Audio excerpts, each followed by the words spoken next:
Good morning and welcome to the AM show. And if it's not Ben and Sweetie in Black this morning, I don't know who your hosts are. My name is Sweetie Abochi. My name is Benjamin Akapo. Okay, so it's a shade. Yeah. This is charcoal gray. Yeah. And right now, I give up. At this point, I seriously give up. But welcome aboard the AM show. You started something yesterday. Do you want to take up the challenge? Oh, me ato gangwagaka agba anyawdo yim left, right, front, center. Oba miaba national economic dialogue. No, please.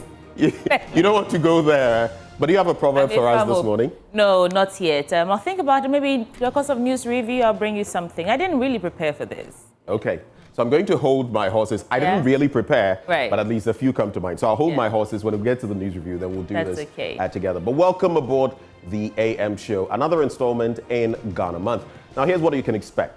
We'll be serving you the news in a bit, and then we'll get into the news review. Matthew Nyindam is MP for Bandai, and Mohammed Batalia is MP for Sisala East. Both of them will join us from the different sides in Parliament to dissect the newspapers, after which we'll serve you sports and then get into our big stories.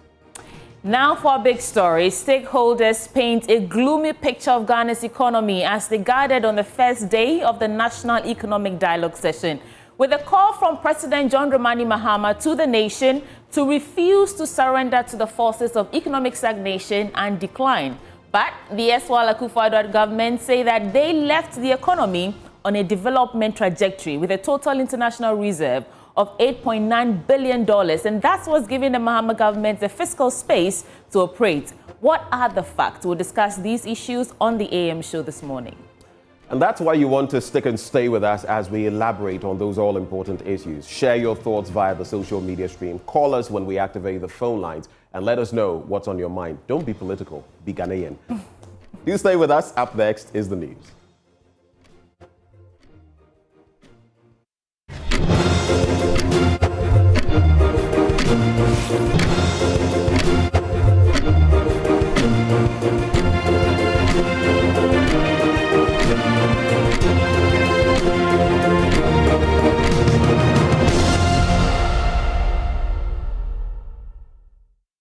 Live from Kokomemle, I'm Sweetie Abochi presenting the AM news to you, and details now. The government has officially launched extradition proceedings to repatriate a key suspect linked to the National Service Scheme scandal. This follows reports that some individuals wanted in connection with the case fled the country to evade prosecution. Now, the scandal involves allegations that over 80,000 fictitious names were fraudulently added to the scheme's payroll, leading to massive financial losses. During the State of the Nation address, President John Dramani Mahama announced that he has ordered a manhunt for fugitives involved in the NSA scandal.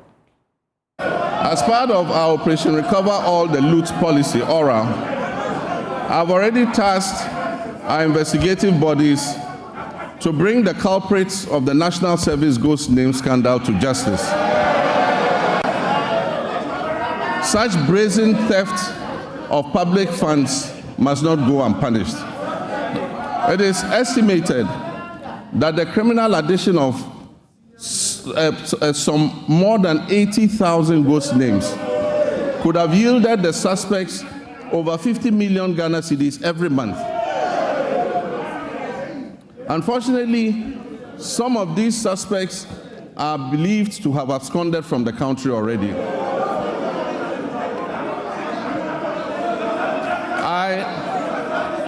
I have directed that they be declared wanted and their assets traced and frozen until investigations are completed. Minister of State in charge of government communications, Felix Ofosu-Kwakye, revealed on Newsfile with Samson Ladia-Inene that steps are being taken to bring the suspect back to Ghana to face justice.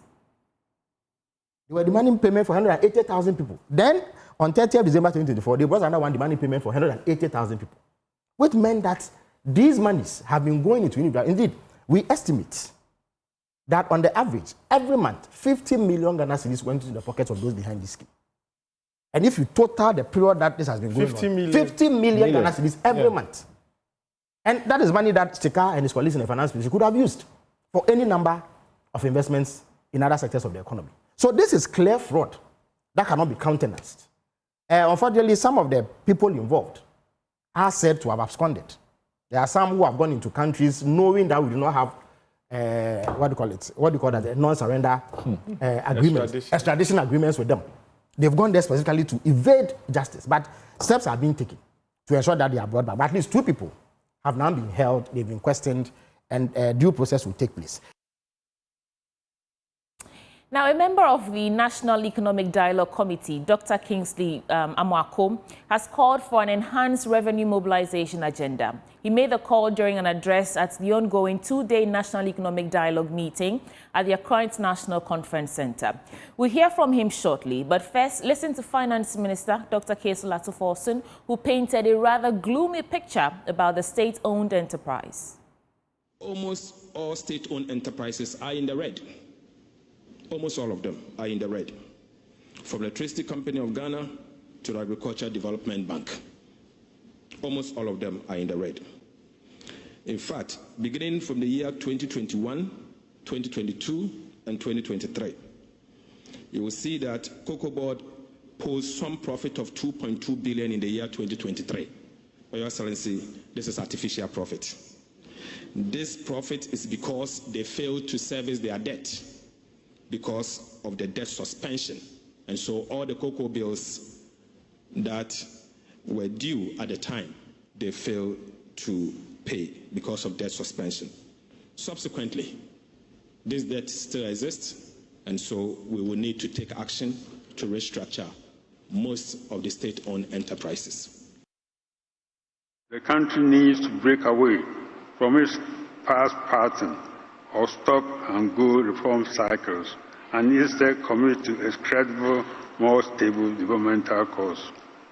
Third, a comprehensive domestic revenue mobilization plan that curbs illicit financial flows, harnesses remittances, and ensures fair taxation to fuel our public service and investment in our own progress. The overall goal of this strategy will be to mobilize significant increased financing, coupled with rigorous expenditure management in the next 10 years to support our development, underpinned by a strong accountability mechanism. That was Dr. Amoako calling for enhanced revenue mobilization agenda. Meanwhile, former Deputy Finance Minister Dr. Stephen Amoah has responded to President Mahama's criticism, insisting the president picked and chose economic data which only paints gloomy pictures about the previous government. It's that you only select inflation that we left about 23%. They handed over this country to us just 15.4. What about GDP that we are growing over 6% against their 3.4? Industry, we are growing about 4.5 against their 2.7. Talking about, industry 4.3. We left 8.9. Agric, we left 4.5 against 2.7. Industry 5 against 2. Primary balance, we left a positive. These are all indicators showing that, yes, some of them are not good, but most of them show that in 2024, last quarter of the year, we left a better, a well-restored economy for them to manage. So please, our president respectfully should do the needful but continue what we left from him. Because it's not as he's painting, although there are challenges. Moving on, the opposition New Patriotic Party are tearing into President John Dramani Mahama's State of the Nation address presented to Parliament last week, describing it as pure propaganda without any facts. During his address, John Dramani Mahama took on the NPP, insisting they recklessly managed the economy. But addressing journalists at what the NPP described as the true State of the Nation address, former Finance Minister Dr. Mohamed Amin Adam accused the President of telling lies in Parliament. Take a listen. One would have appreciated a true State of the Nation that acknowledged challenges in 2022, the remarkable turnaround as a result of the decisive policies of the MPP government, supported by the IMF, and the challenges still remaining that will require steadfastness from the new government. And when this is backed by a clarion call by the President to Ghanaians to support him and his new government to consolidate the gains, you would have had consensus across the political divide to drive the Building Back Better agenda for Ghana.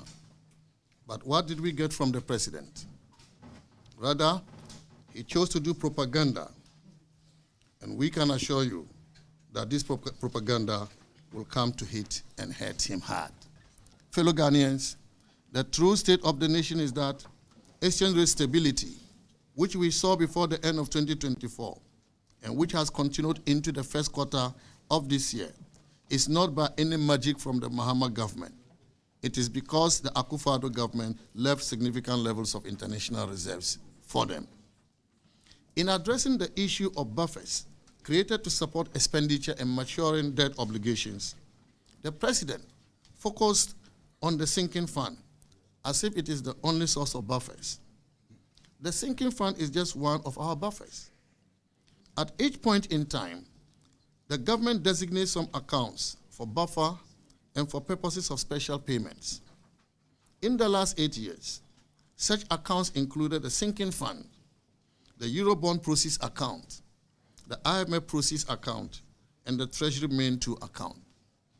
For example, the IMF third review disbursement of $360 million was done on 2nd December 2024, but this was kept as buffer, part of which was used to pay coupons amounting to $346 million to Eurobond holders on 3rd January 2025. This was not done from the sinking fund. Current NDC government intends to cut suspensions to raise the rate of existing taxes despite their promise to scrap some old taxes. Let's take a listen. Does it make sense to scrap e-levy and betting tax and replace them with new taxes on the telecommunication industry? They are bringing back VAT on telecommunication. They are increasing the growth and sustainability levy on the mining industry. And they are bringing back VAT on the financial services and real estate industries. Wow. All these taxes will be passed on to customers, to the Ghanaian people. The people of Ghana should wait for the deception of the NDC government when they present the 2025 budget. Sakawa. Taxes galore. Sakawa. This is how they intend to tax Ghanaians to collect their target of 200 billion Ghana cedis in tax revenues this year.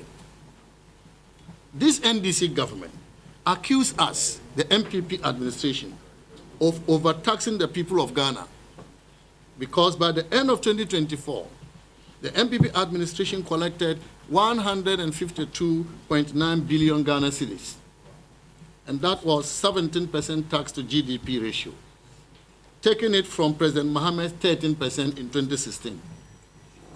How do you then turn around to expect to collect 200 billion Ghana cedis in an economy you call a broken economy?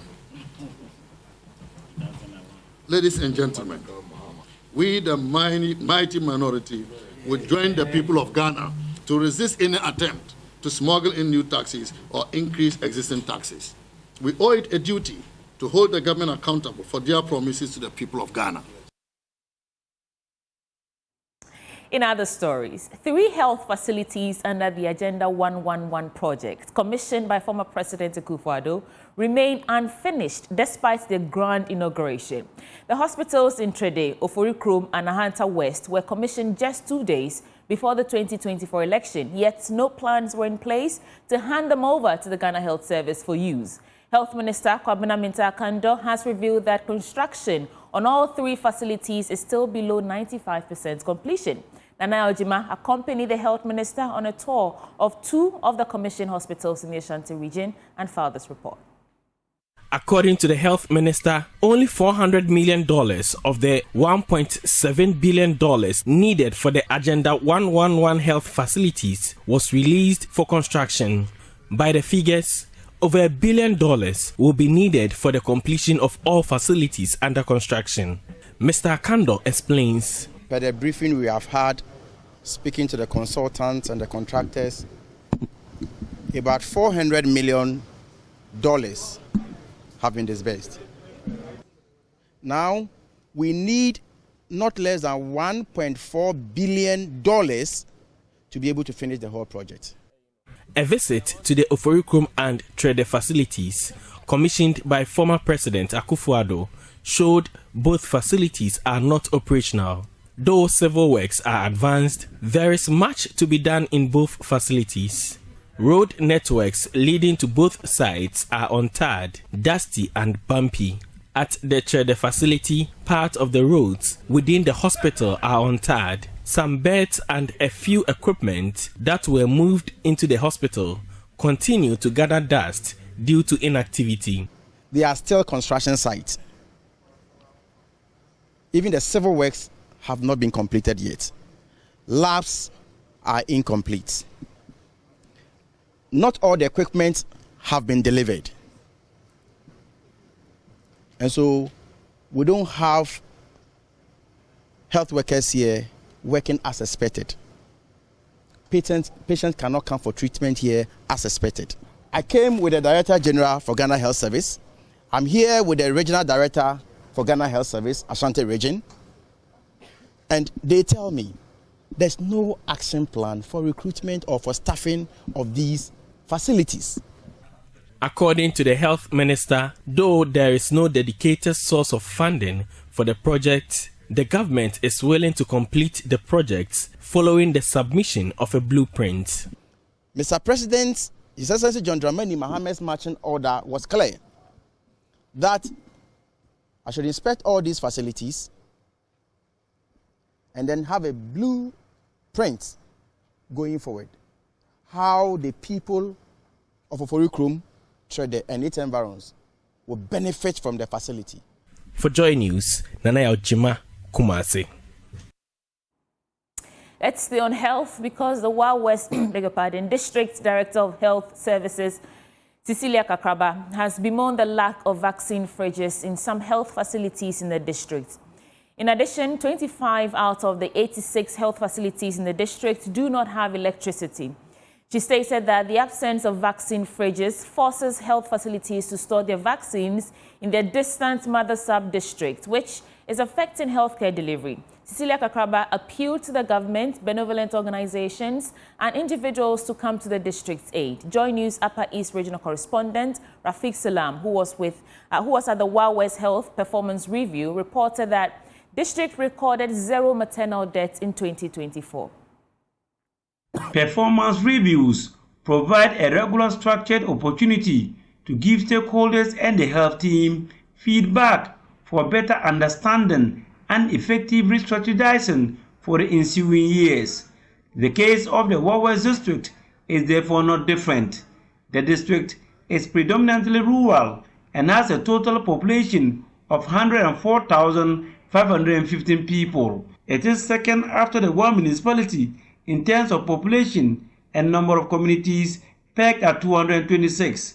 Wild West District Director of Health Services, Cecilia Kakraba, laid bare the achievement shock during the year and the review and the challenges confronting them, appealing to the government and benevolent organizations and individuals to come to their aid. The district recorded 0 maternal deaths within the period under review and will continue to fight aggressively against maternal and newborn morbidity and mortality, using all interventions. We therefore solicit for collaborative responsibility from all our stakeholders, most especially our community leadership and members, to encourage and support pregnant mothers and caretakers on early reporting to facilities from early pregnancy till the child is 5 years and back. Despite the massive improvement in some areas of service delivery, the Wild West District Director of Health Services stated that they face a plethora of challenges. A few among the many challenges we face include woefully inadequate motorbike for service delivery. 24 out of 86 facilities have motorbike, just 24. A lone pickup for the entire vast Wild West District. Out of the 86 health facilities, 25 have no electricity. Inadequate vaccine fridges. We have zoned the district for the chip zone to pick vaccines from their madrasa. Reporting for Dway News, Rafik Salam, watch out. The fight against illegal mining in the Central Region is gaining momentum as the Central Regional Minister Kopenyi Eduamochiri introduces a new approach to tackling the menace. Leading the Central Regional Security Council on a visit to Asin Asamang, a community described as a Galamsey hub within the Asin Fosu municipality, the minister reaffirmed his commitment to combating illegal mining through alternative livelihood support and stakeholder engagement rather than relying on armed security forces. While leading the Central Regional Security Council on a visit to Asin Asamang, a community described as a Galamsey hub in the Asin Fosu municipality of the Central Region, the Central Regional Minister, Kopenyi Eduamochiri, stated that the Galamsey menace is beyond a criminal situation and believes proper engagements involving stakeholders as well as alternative livelihood supports can help curb the problem. When the helicopter basa wadaba and san ade jampo, the helicopter what would the market to groom her. Mama yankasa yam bomu bana the miska no yam fasuma in the bibi ba pro wa obobo mo there. There yamia madam mama pay mama. Ochi cha sumu da musumu me and am seeing man wa hey. On my and another wabba mother wabba Galamsey akofo ya teacher development that we send more development there. Was that someone wash man or how I got down is gonna have yourself, baby, what was it or the two at the bar? And I'm going to baby in share, quite many put them to pay. And to buy a young possessor, a jack, nay, and tackle, young son, in fear bassa, and I'm going to some papa. Apart from Yarrow Babano and some of the head, check, and Sassana ye drugun, quite not ye drugun, Nankayana nanum, soon be small. Because I don't think tomorrow. When I say you, that over strike in and try about papa. Obia say umu, or send a good block as Sibiako to Sukasibi. Them sus no point. And what is to assassin my one what the assassin you could so Yashi Wina. Now, Lukunkun, we are saying, the Mizamina, now what's no your side? And ye would a year twice that, but Robin. Them there is a man, ma'am, fuck money, sit for ma'am, one by a man, your foot. Now we might be a Yabba campaign, saying, yeah. Some opinion leaders also shared their contributions to the fight. Now the whole country and ye yanko and the Tikroma to Samra. Never saw one going to your Muzumbo. I'm not going to Huni, to see a young Zuro. Yabi Mobamuhuni. I don't see Master Mose, Momrabi, and I'm a customer about Dilubi and TV. Now more Basoa. Some one woman man said, why is that ancient? Our Mudimun. Obaya, he, Okoya Masaba. Nasa Campo number Hamena, news you ain't The assembly member of Asin Asamang, Gregory and Kumajichi, had these suggestions to share. Maybe a chum, now you're the Vanguard, Operation Hot, and yeah, they are the Pamo a month for. Omuba, no moko. Acha, maybe 1 week, 2 weeks, no moko. Omoko ane jumana saayede astati. Tinka mesre se enka ye was small scale mining. Yete task force. Ntinke betimi a share task force ni mo kena. Na task force ni mo no eye municipality no. Se be ya Asin Central yate task force. Na ye de share Asin Central insu e wa ha nyina. Me fi se no mo betimi ayede aboa ya cut cost. Asen se ye be fa soldiers for e de free crime.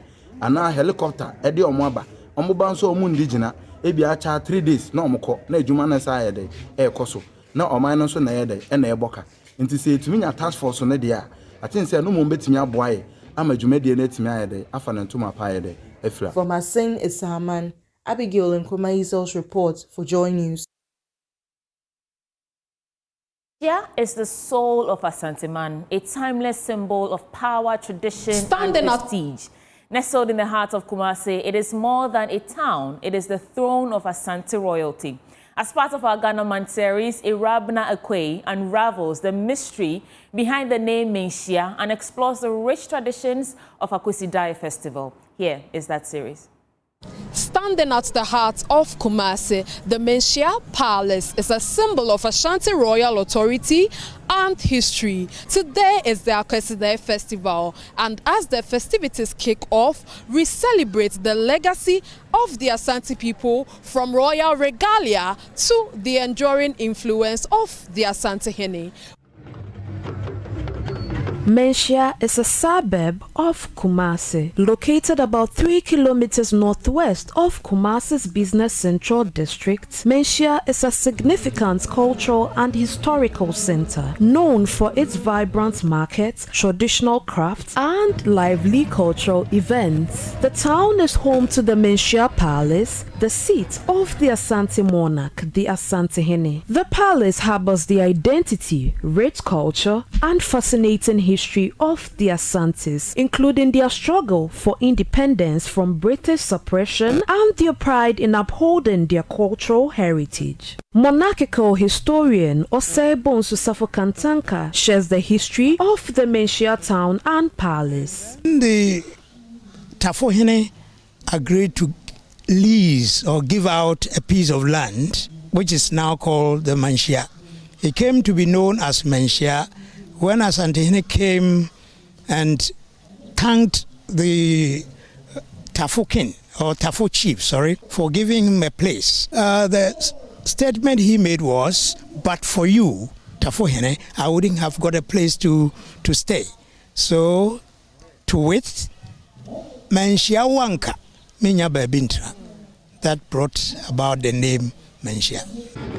The biggest events that draws the largest crowd to Manhyia are the Akwesi Day and Ade Festival. Celebrated every 6 weeks on a Sunday, the Akwesi Day Festival brings together the Ashanti people and others from across Ghana and the world to celebrate culture and pay homage. When we talk of Akwesi Day, we have two words put together to give us the name Akwesi Day.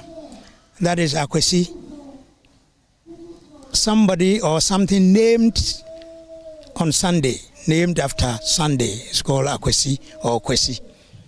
Ade is a sleeping place. The Ade is a special day set aside to offer prayers to the Almighty God through our ancestors. So the ancestors are believed to be our saints. They are in the spirit, so they can carry the message faster to the Almighty God than we, the ordinary human beings. As vibrant colors of kente swirl, the air fills with the spirit of celebration. Sounds of the fountain resonate, calling the community together and partake in this profound experience. But what do people associate with Manhyia and Akwesi Day? It symbolizes the blood that our ancestors lost when they were trying to build the empire. In Ashanti region, or let's say in Kumasi, this is our, let's say, Christmas. When Konfanoche bring the golden stew from the heaven to the earth for Asante man, it means love and togetherness. And when you go to the Queen Mother place, when you finish here, just go there and you see what is going there as well. It's so amazing. It is a day our ancestors set aside to remember them. This festival and Manhyia is a reminder of the Ashanti people's resilience, culture, and reverence to their monarchy. From the grandeur of the Manhyia Palace, my name is Erabna Akwe. Let's update now with Benjamin Akakpo.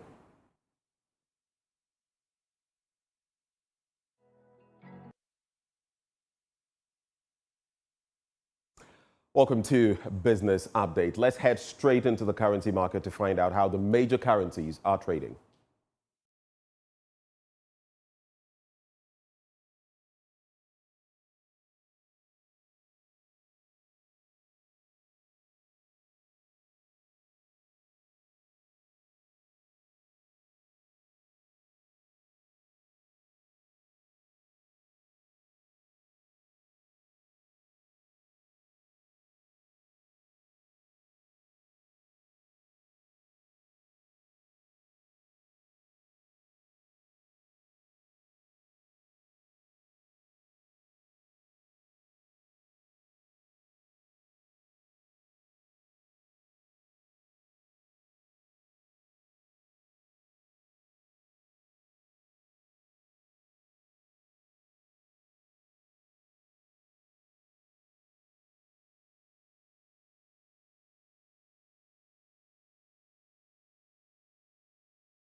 Let's get into our loan story now. And the Bank of Ghana has resolved to work closely with stakeholders to review the current foreign exchange laws to enhance transparency and stability in the Forex market.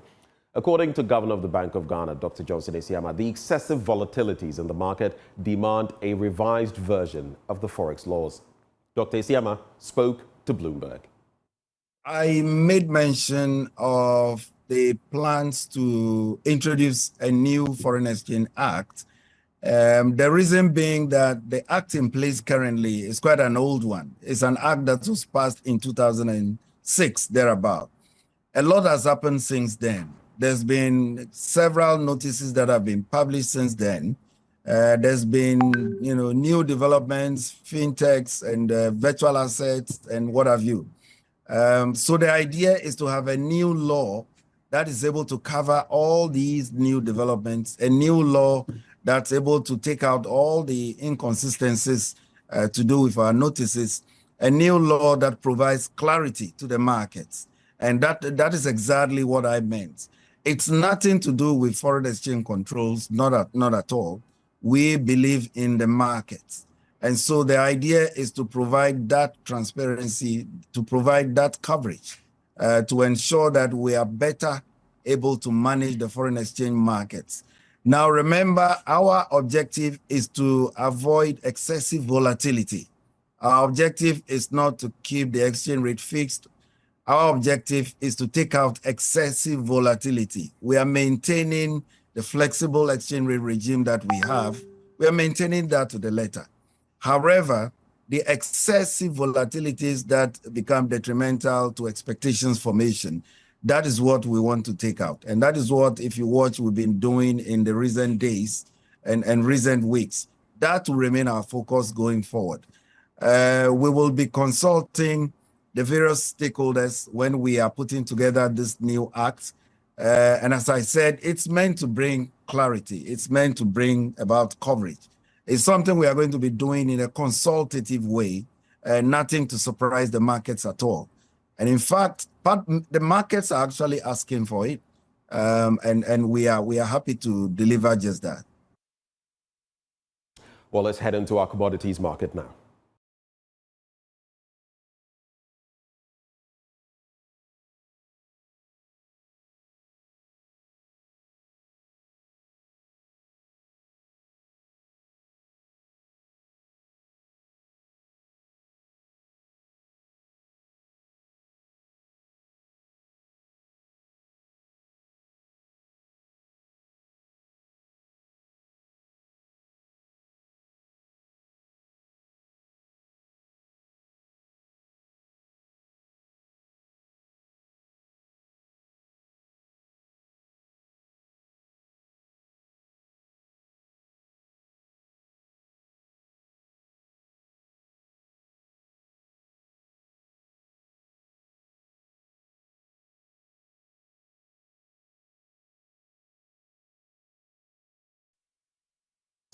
Our business update is done and dusted. I'm handing over back to the lady in black, Sweetie Abochi.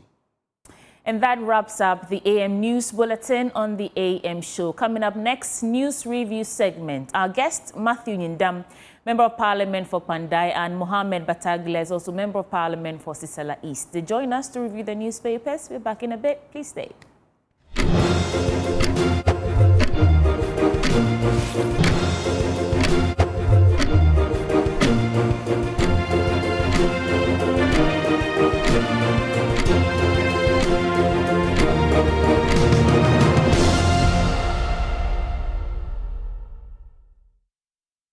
Welcome back on the AM Show. We get into the news review segment, and we have both guests joining the conversation in a bit. We'll hear from Matthew Nyindam. He is Member of Parliament for Pandai. He will join us here shortly.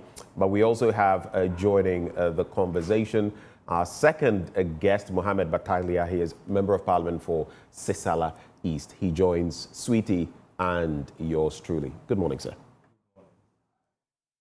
Well, you know how it is. We give you a couple of minutes, two at most, to walk us through anything that you want to reflect on, any topical issue occupying your mind this morning. Okay. Thank you so much, CT, and yours truly.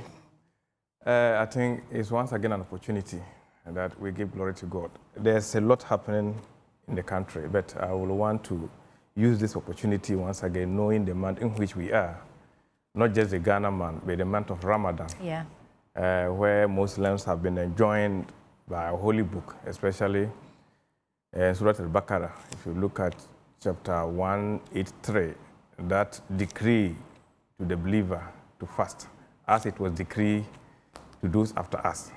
And we are also called upon by this holy book to live righteous life.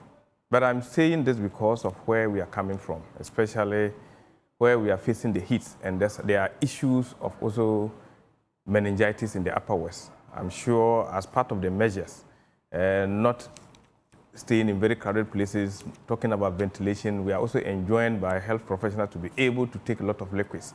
This is the time the Muslim is called upon to fast without taking any water.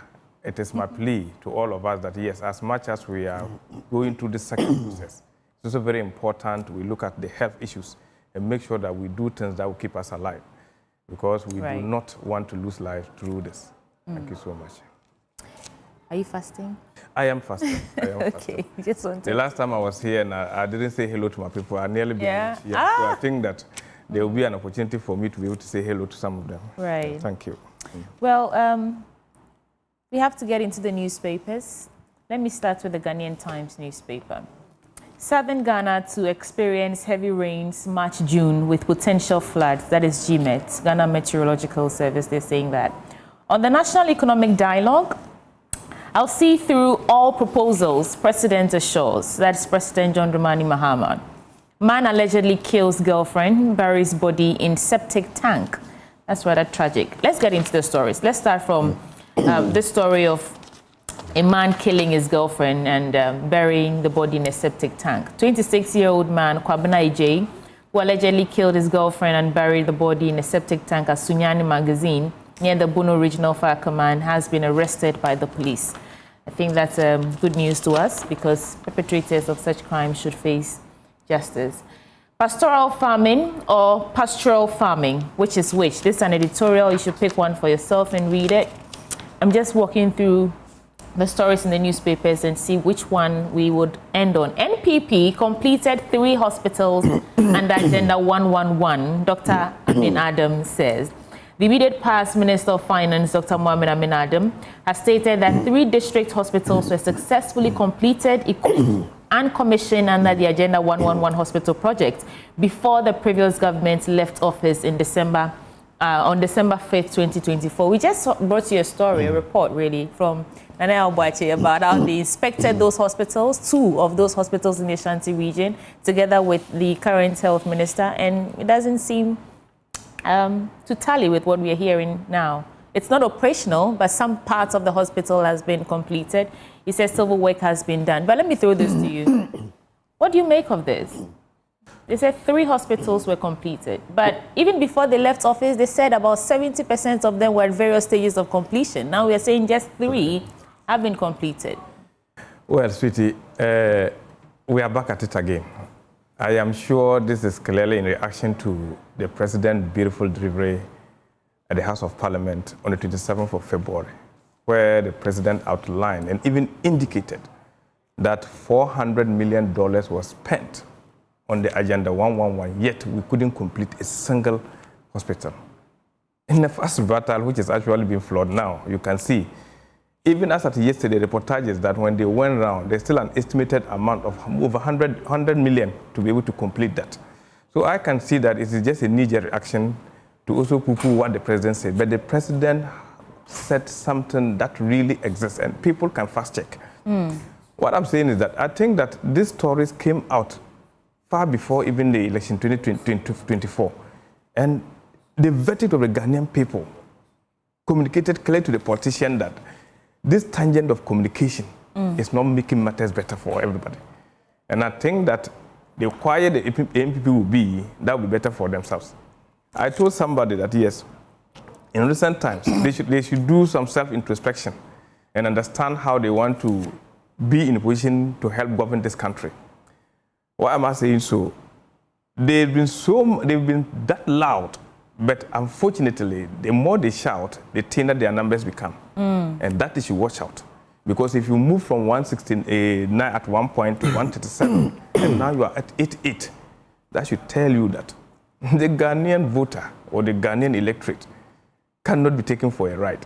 Have we seen this before? I was just trying to see if I can get into the performance tracker that was launched to see the progress of some of these projects. But has it been done before that opposition organized their own press conference to give the true state of the nation address? It's part of our political architecture. I think the oppositions have done this much, but we need to assess it and see, are the Ghanaian people taking that? Because now this information is abound. People will be able to analyze who is saying what, as against what is the reality. So people have seen it. You are talking about Central Region. Yesterday, the cameras were there. They've shown to the whole world that that's not the case. That marks a credibility issue. And I think that we as politicians should guide against that. Right. And make sure that we do not allow maybe just partisan sentiments to make us make statements that will not inure to the generality or benefit of Ghanaians. Ben, you want to get a bite at this? I saw you smiling at me. I mean, it's become a bit of a trend where usually when the State of the Nation address is delivered, then you have the other side purportedly deliver the true State of the Nation, which is why I've also said that we should get to the point where there are irrefutable, indisputable facts, okay? Because look, there are times where we've reported, even in the erstwhile administration, some of the budgets and some of the ceilings that we had. Some would say, oh, you underreported and you massaged the figures and you took this percentage here so you can get your 5%.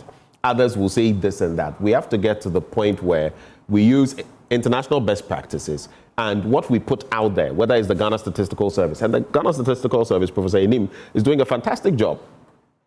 And I believe that is why he's still at post, and hopefully he will remain at post. Of course, his line of work also has some guarantees in there. But my simple take is that if the truth must come out, we must be honest. Unfortunately, politicians will sometimes massage it depending on whose ox is God, and they will say it is this or that depending on what will favor them. That's where we find ourselves. But let's also bring in Matthew Nyindam, Member of Parliament for Pandai. Thank you for joining the conversation, sir. Good morning. Good morning to you. It's been a fiery morning. Anyway. We'll see what we'll talk about. We'll see what we'll talk about. But let's quickly do this. We've already given your colleague about a minute and a half to talk about something that's important to him. What would you talk about? Then we'll get into the papers. Well, let me say good morning to Sweetie. Hi. And good morning to the good people of Pandai. And my brother too. You are welcome. Thank you, sir. Are you a second time or first time? No, I'm a first timer. First time. Yeah, I know you are a trainee, right? Don't worry. He's a retainee. I think that what I would want to talk a little about has to do with tidal waves. I watched some excerpts from sets, how the people there are suffering. Yeah. Even dead bodies cannot rest. It's been so traumatizing to the people of that area. Yeah. I think that as a nation, it doesn't matter wherever you are. Whatever touches your brother somewhere negatively touches you. Sure. And I think that as a nation, as early as possible, whatever the president and the government can do to solve in a way or to reduce the suffering of the people there, it will help them. Because the situation there is becoming so unbearable and it keeps increasing day in and day out. And you know my worry, this is not the first time we are talking about this incident in this place. But I think that keeps happening every now and then. This time, I think the effect is so huge.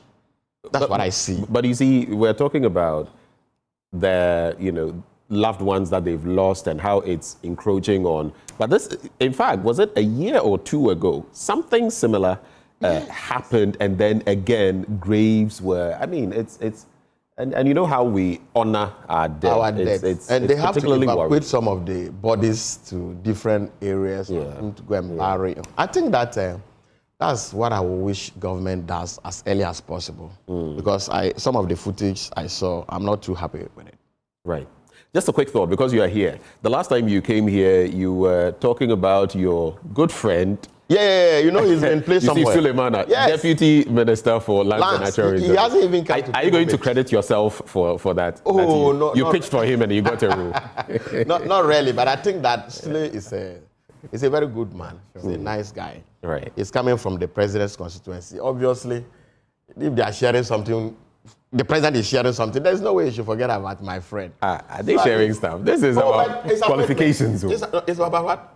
It's about qualifications. The man is too qualified. Actually more than qualified. More than qualified. He's a third. No, I'm saying that it's not about you are close to me, or it's simply about qualifications. It's not to take away from his qualifications. It is not entirely so. For him to even get to parliament tells you he's more qualified. And he's been maintained. Okay. He took over from the president. Even the deputy, I'm sure very soon, when reshuffling is done, they will move him to the head. Exactly. Okay, another prediction. Oh, no, it will come. For that guy, he's good. They will obviously make him a substantive. You know, this conversation came on the back of that, violence altercation that ensued in his constituency. Yes. Because they were sort of opposing that he wasn't appointed. Yes. Do you think he would have gotten the nomination if that had not happened? Yes, he would have still gotten it. Yeah. But it's just that he wanted to hear that mischief. He didn't want people to think that because of the fight at the constituency, that's why he's been. So he was fighting his constituency seriously. Right. But I know sincerely that they've also added some value.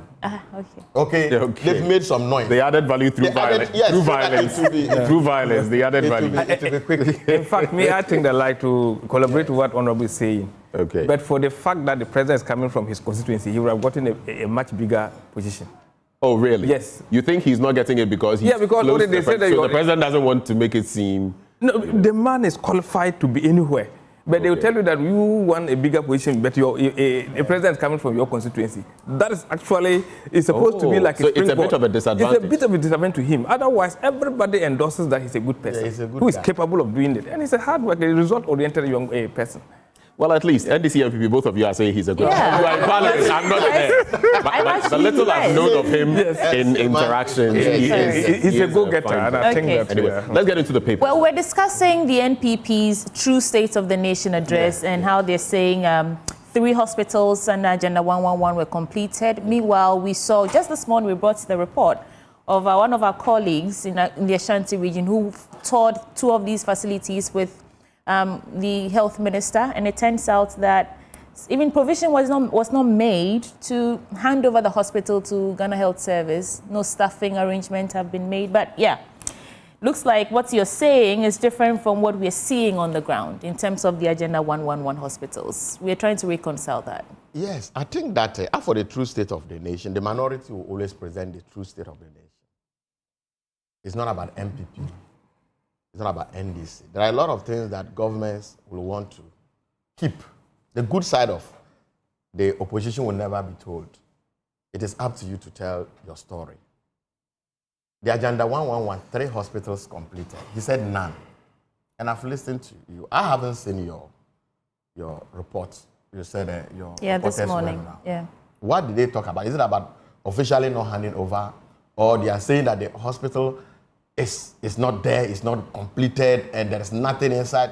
I have to. Some equipment have not arrived yet. No staffing arrangements were made. Yes. They haven't handed it over to GES. Some civil work has been done, but not entirely complete. What percentage? So non-operational. Yes, the fact that it's not operational doesn't mean it's not completed. No, what if a hospital is complete? All the equipment you need to actually run the hospital ought to be in there. Quick question. What do you call a hospital? If you say you're going to a hospital, what do you expect? If you say you are going to a hospital, obviously it should be operational. It should be functional. People walk in, get treated. I get what I'm saying. Wiring would have been done. All the basics would have been done. Equipment would be there. Staff would be there to take care of you. This is a developing story. I wouldn't want to say what you are reporting is inaccurate because the media is supposed to do an independent work. And I'm happy that we have a very vibrant media in this country. Nothing can be swept under the carpet. And I sincerely believe that we will not also go there and lie to the people of this country that these hospitals were not completed. You can have a hospital that is completed, but not operational. That we must all admit. So these 3 hospitals, we said those hospitals were completed. We've never said those hospitals were completed and operational and are in use. That is not what we said.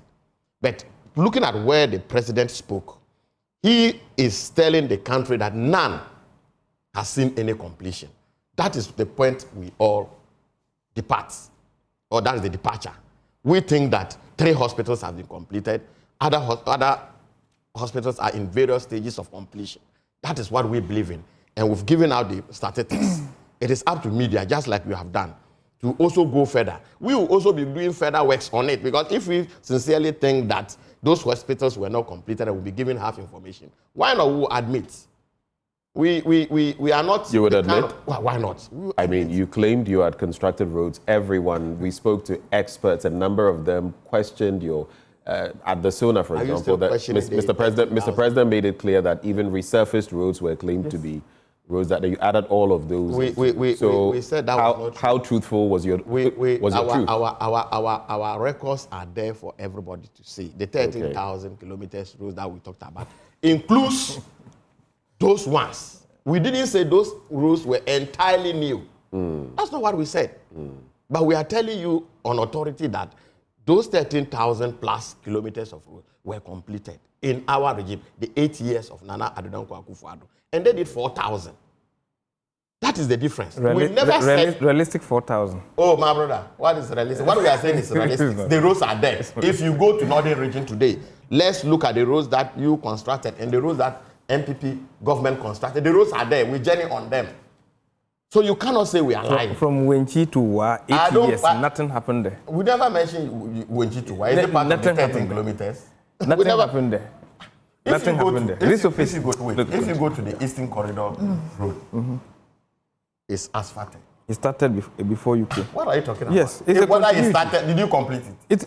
We didn't say we completed it. When you say you construct a road, that's what I'm telling you, that the road was non-existent and you put it there. We are talking about you constructed it. Both roads, the new ones, those that we've maintained, and all those kilometers put together. Is 13. Do you think it's important that you make that clarification, that you constructed this, kilometers of road, you maybe fixed... It's public. Although I may not have the figures of but it's public. I'm not sure we lump all together. Right. That's like that. At least there is a separation. The new ones are there, the reshaped ones are there, the maintained ones are there. And we should be crediting MPP government, because if it comes to road construction, we've done far better than the NDC has done. Okay. So we cannot take that away from us. Let's make progress. So you say we should be crediting the MPP? Yes, when it comes to road construction. We credit you. Can we move on? We can move on. On the back page, just 3 headlines, and then we move on to other papers. Volkswagen Ghana to roll out vehicle financing. They're set to roll out a vehicle financing scheme by the 2nd quarter of the year to enable Ghanaians to acquire locally assembled brand new VW cars. And southern Ghana to experience heavy rains March, June with potential floods, GMET is warning. Ghana Meteorological Agency has warned of heavy rains across southern Ghana with potential flooding, strong winds and health risks in the coming months. So take caution. And I'll see through all proposals, President assures. That's the last story I'm doing. President John Dramani Mahama has assured that he has the political will to see through all the reforms that would be proposed at the end of the National Economic Dialogue underway in Accra. I think it was the same narrative about the Education Consultative Stakeholders Forum as well, that he has the political will to actually implement all the proposals that will come from these engagements. Which of these stories pique your interest? Which one would you like to start with? Volkswagen, there's also the GMET warning, and then President's assurance. Maybe just a quick one. I have a message coming through. I cannot mention the person's name, but he says, good morning, sir. Trust you're doing well. So they completed 3 out of 111, and Honorable is comfortably saying this. That's for Honorable Yindom. That is the facts. We are stating the facts. It's not about we being happy or he not being happy. It's about the facts. Anyway, that is what we are stating. Let's move on. Okay.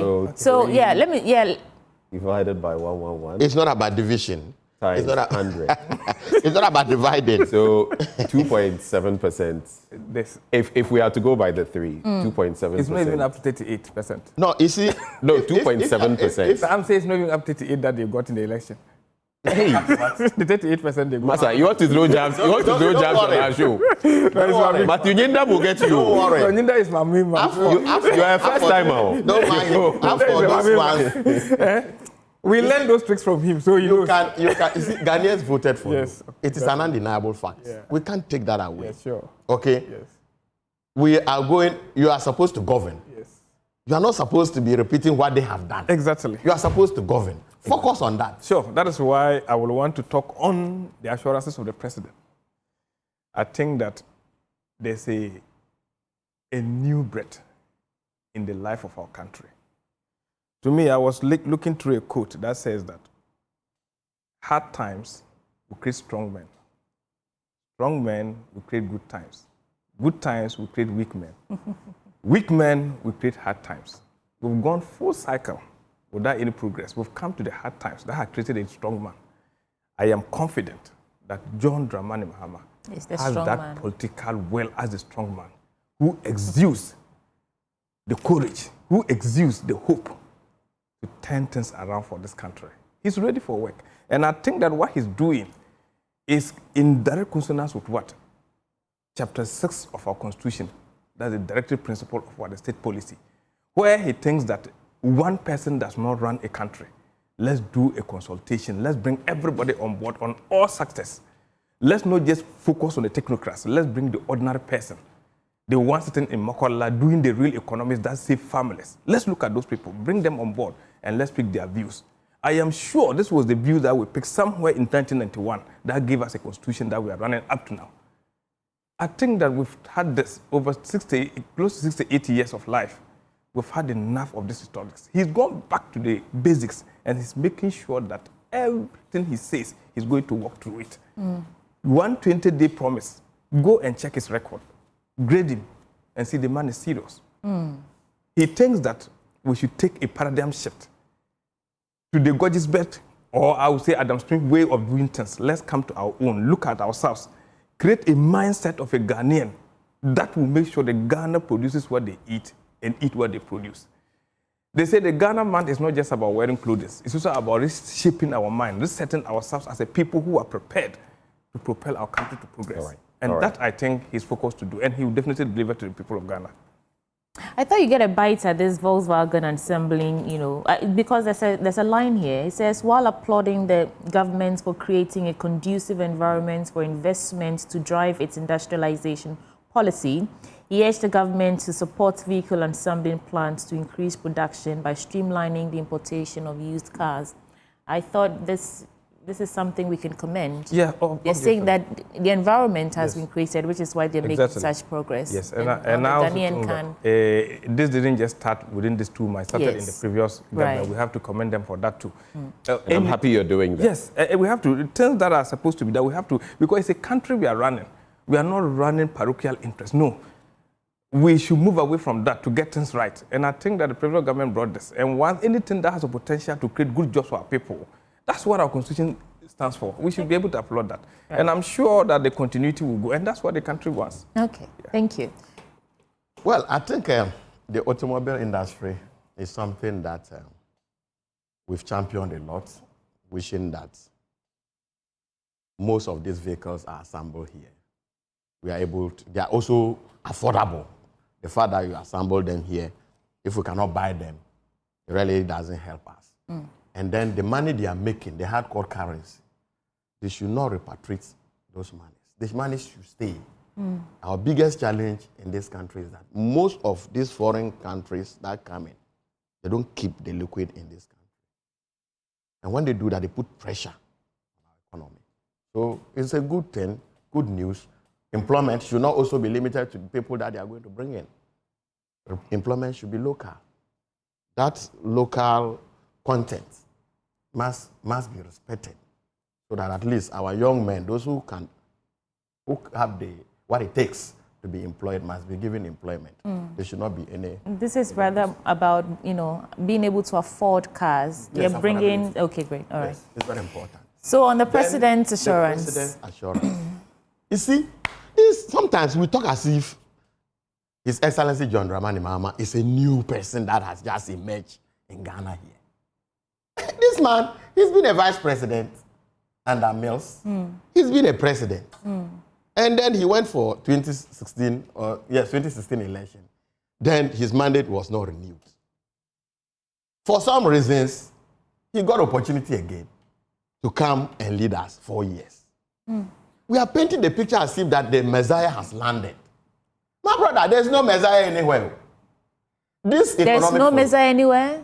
I remember an economic Messiah that you were, you know... Even he... My brother, when you were talking preaching to us some years back about how he's come to save the economy. You see, I'm talking about the man, His Excellency John Dramani Mahama. And the picture people are painting, his people are painting, as if that is a new person. Honorable Nyendam, people change. I'm just... Oh, yes. People change. Yes, I agree. I do remember... Maybe if you allow me. The current president... No, I just want you to, so that you can elaborate on this. Saying that he had learned his lessons, which meant that he had admitted that some things during the first tenure were not done well. And your colleague also just made mention of the 120-day agenda, the social contract, and some of what have been achieved. The 120 days, he said social contract. If you look at some of the dynamics, as we've put it out there, there is a clear trajectory of some seriousness. No, there is nothing. These are things that you can also do them. If you are forming committees within 120 days, what is it? What is the big deal in this? If you are supposed to appoint your ministers, what is the big deal in this? Really? If there is no big deal, I'm telling you, even as we speak, have they brought the four vacancy left? They are almost. What is almost? Even the four. The main cabinet. Please. And you asked me. So I'm not asking. These are rhetorical. Yes. Why then is it that Ghanaians are not accustomed to this kind of thing, and it's some sort of novelty? For example, the appointment of the ministers. In fact, that was part of why Mr. President was lauding Parliament for swiftly granting his approvals to his appointments. He said he would stick to 60. Your minority leader said, oh, he should go above that and apologize and all that. These may not be hardcore issues that will necessarily transform the economy, though we are going to save over the next 4 years about $40 million just from salaries of ministers. I hope you are just cognizant of that. 40 million Ghana cedis, actually, just from salaries of ministers that is not going there. But these soft, subtle issues show a certain seriousness, don't they? That we've not seen. You see, I'm not saying, I don't want to run down his 120 days achievement. I don't want to run them down completely. But we are painting a picture as if the man has done something extraordinary. It is not true. The appointments that he's done, every president, by the time you are told per your records that you have won election, you know where you are putting your people. As for vetting and approving ministers, it is Parliament that all of you should be crediting. And they had this opportunity because, I want to put on record that, because they have an overwhelming majority. If we, the 137, you appoint ministers and you say you are not going to advertise them for 2 weeks, the minority will never accept it. They would have stampeded the process. But we did not do that. We allowed everything to go. You appoint a minister, the following day, the person is vetted and approved. And you think that Parliament should not be given credit for that. That's nothing. Let me tell you, the Senchi, we went to Senchi for policy credibility. The same forum was organized. And I'm telling you that if you go and look at these professors and PhD holders, some of them went to Senchi. They are still part of the process that is going on. There is nothing new. Which ones? You can mention them by I don't know their names, but you go and do this. But if you don't know them by name, and you're making this assertion. There are people who are part of the process. And I'm just asking you to name them. I'm not saying you are not telling the truth. I'm saying I can easily name the finance minister. This is easy for me to name. Are you getting what I'm saying? I can name Julius Debra, who is easy for me to name. These are politicians. I don't know part of it. You said Are they not part of it? Doctor, this and doctor, you are talking of the real, people who have gone to Senchi economists, and they are part of this process. I see. You see, I am not running down the economic forum. I don't even have the capacity to do that. And I will never do that. Great. Are you getting what I'm saying? I will never do that because it is a team of intellectuals who are coming to also put a paper across. But what I'm saying is that it is not new. The president should not paint a picture as if that is the solution. We've gone through that before. It is about implementation. And I'm telling you that what they are saying is not different from what we know. It's not different from what you know. The fundamentals, everybody knows. You are talking about let's eat what we grow. Is it the economic forum that will tell us this? Are we not aware? We are an import-led economy. Don't we know that we must look at our structure of the economy? We know. It is not these people that are going to tell us. You see, the thing is about how disciplined are we? We must wrap on this point and move forward. And you've hit the nail on the head, how disciplined we are. But we've known these same facts throughout this Fourth Republic, including over the last 8 years when your government was in power.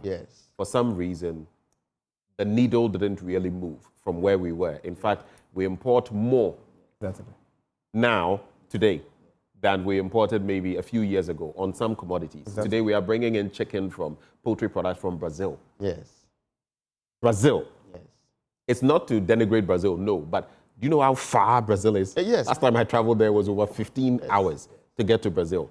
That's how far we go to get chicken. When the Dako farms and the rest in the 90s were all there. So someone says, how it will work, whether it will work, that one, it's up to all of us. But if we know all of these things and we don't actualize them, and someone says, okay, let's go back to the drawing board and look at how we can actualize them, what's the problem in there? And finally, is the MPP going to partake in it? Because the first time in Senchi, you boycotted it. Are you going to partake in it?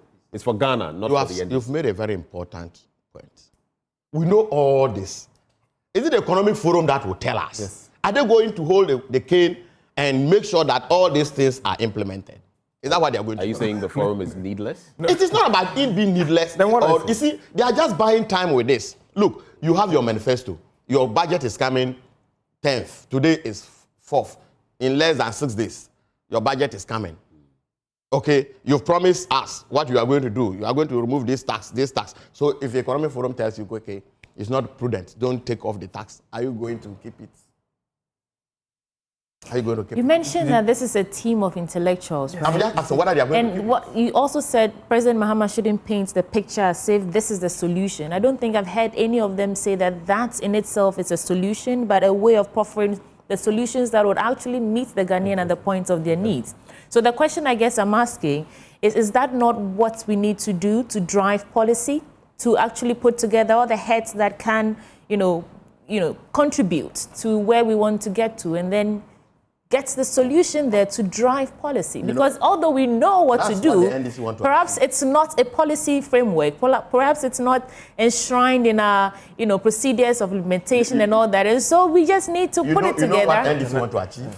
I think you will. The MPP are speaking. They've given us a manifesto of how they want to run the country. They want to paint a picture as if we are against the economic forum. No. We are not. No, nobody asked you to. Let's put that. No. We are not. But I'm just telling you that. I'm just saying. 2016, we went to Senchi for policy credibility. So between 2017 or 16 and today, so you mean all those ideas are so outmoded that we need new policy, new thinking? Is that what we are saying? I don't think so. But I sincerely believe that we know our problems. It is not the economic forum that will solve our problems. All right, Mr. Batagla, let's reflect on this and move on to other stories. I think that, let me ask Honorable. I think Honorable started by saying that President John Dramani Mahama is not a different person. We know him before. Yeah. So it's by this statement, it's Honorable saying that his coming back to Parliament means no hope for the people of Kwandai. Is that what you are saying? No, the people of Kwandai voted for me because... please. Now you ask me a question. Yes. Because they thought I have done something good. So they want me to come and continue. So Ghanaians voted... Same way Ghanaians also voted for John Mahama, thinking he's done something good, they want him to come. That they know he's done something but that one... So when it comes to your constituency, they know. But when it comes to the country as a whole, we think. No, they also know that he's done something. Your choice of words are interesting. That's what I'm saying. That but we do have to move on. They know that he's done something good for let's them. move on. So that's why he came back. Let me conclude by saying, I think that left unto me alone, this national economic dialogue is something we have to all embrace. Number one, we have to even repeat it annually to be able to measure our steps and whatever we say. I am repeating here that the Ghanaians were presented at one point in time, experience and experiment. Ghanaians went for John Dramani Mahama. That was an experience. And that experience is what we are all seeing today. Okay. He has taken a different tangent of leadership, and every Ghanaian, look at the enthusiasm and happiness with the people. People have, it's just like they've taken off some burden. And clearly, even it indicates on the kind of the economic indicators we are seeing, even though there are early days for us to jubilate over that. But I'm telling you that stability, even the currency issues. Which stability? What is the CD? What is the exchange? It's not 15. It was somewhere around 17. It was roaming around 17. Now which? Yes, if we look at the treasury rate, right from 91 days, 182 days, if you come to 360, all have come down. Only that we don't want to jubilate. So it's too early for us to jubilate. There's nothing. But I'm telling you. There is nothing. Well, there is something to jubilate about when it comes to that. The likes of Joe Jackson, CEO of Delex Finance, have said that. But again, NDC, also be cautious about some of these. Don't start jubilating. No, exactly. The other side, though, I have heard you jubilate, actually. I have seen the finance minister on social media putting it out that, records being set and treasury bill rates and all of that. All well and good. But there's still a whole lot more work to be done. But let's quickly move on. But let me add some little to this. We don't have that much time. You see, there's something that I think, it's okay. I, Matthew, I will wish that there should be a proper linkage between governments and our institutions. University, research departments, so that collaboration will be there. It should not be 2 days economic forum. No, we have the professors, we have the learned persons. They are day in and day out coming out with papers, proposals. There should be that linkage. Okay. That's what I want to be seeing. Sure. The Daily Graphic this morning, Mahama sounds alarm. Economy needs radical overhaul. Resetting economy, Dr. Yamson calls for fresh start. None of Agenda 111 hospitals operational, according to the Health Minister, Kwabena Mintakando. E-Transact Ghana to drive digital payments future with advanced solutions. Then on the back page, PMAG calls for probe into opioid import distribution. That's on the back of the BBC Africa Eye expose or investigation. And MTN Ghana supports UCROSEC with ICT laboratory. The Economy Times rolled over cocoa sales contract, deprive Ghana benefits of production rebound. Government committed to develop Afina 1X as it holds substantial gas amidst unitization withdrawal. And bridging the funding gaps, economists suggest key areas to consider to execute Mahama's initiatives. Maybe a quick thought, if you want to share, on the opioid import. I'm sure you've seen the BBC Africa investigation on how, tramadol-related products and other synthetic products are being abused by our youth, and they are literally killing themselves with these products. I don't know whether you followed that. Maybe that's the only one I would, if you want to reflect on that. Okay, thank you. I think that this was even a statement made on the floor of Parliament. Sadly, I think that our nation is losing its strong generation to drugs. And in the statement, a lot of people were pointing out to measures being taken to regulate the pharmaceutical centers. But to me, I think that if the lens of search is focused on the pharmacies, we are getting many things wrong. Most of this come through other routes other than the pharmaceutical centers. We have so very porous borders where people can just cross in and out with these drugs at the rural areas. Central to this problem is accessibility. Young ones have access to these opiums. And today, we are facing a challenge. The challenge is turning to become a national security threat. And I think that everybody, right from the traditional ruler, should be called on board for us to take drastic measures to make sure that we keep this in the bed. Otherwise, our country risks losing its generation to drugs. And that will bring not just economic burden, but also it will bring security issues to us. It's sad.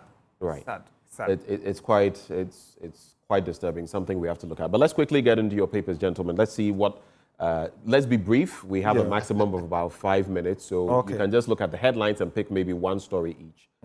My headline speaks it all. I think a little bite on this. Maybe you want to start. Okay, go ahead.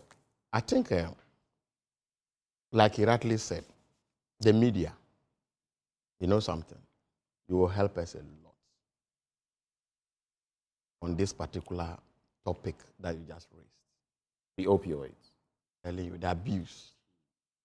It's not limited to cities now.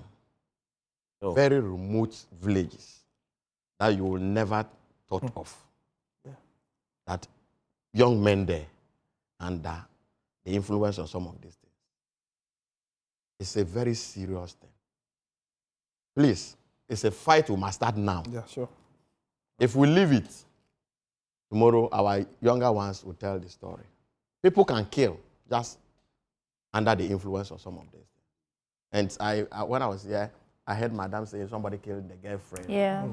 Sometimes some of this is not by chance. They are seriously induced by some of this. Yeah. After some few hours, they are okay. And they would have caused themselves. So it's a very important thing. Okay. Your paper then. So I think I have the New Republic. Then I think the headlines are, after landing Ghana in a 721 billion debt crisis, MPP runs from shame. Party leaders duck out of economic dialogue in a hasty retreat. Mahama kickstarts dialogue. And we have Bank of Ghana post-block on mysterious good for oil What do you want me to do for you? All right, so there's another paper. Would you like to just give us the headlines so we can? Let me take. We have about 3 minutes left. All right, so that we have tension brews over Ochihine's vigilante land guards. Then we have Minister of Education warns against religious restrictions in schools. The family of Gregory Afoko is now free. Then we have Akufo-Addo boys, forestry officer linked to Galamsey. 24-hour economic vision, unlocking Ghana's economic potential of the rule of Exim Bank, Ghana. All right. Let's take your headlines briefly, and then we can take our wrap-up comments. The business analyst. We will resist any attempts to smuggle in new taxes. Minority wants Mahama. We'll resist it. Just give us the headlines, and then I should just give it. National Economic Dialogue is a defining moment for Ghanaians' future, Mohammed tells stakeholders. Bank of Ghana suspend gold for oil policy. Let's recommit to Galamsey fights.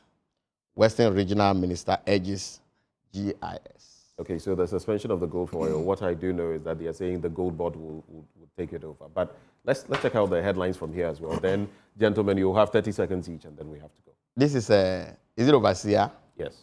Mahama, what is that? Rallies Ghanaians behind economic reset agenda. Ghana saves 1 billion from treasury bill raise. Ghana saves 1 billion from treasury bill rates drop. Right. Finance minister. All right.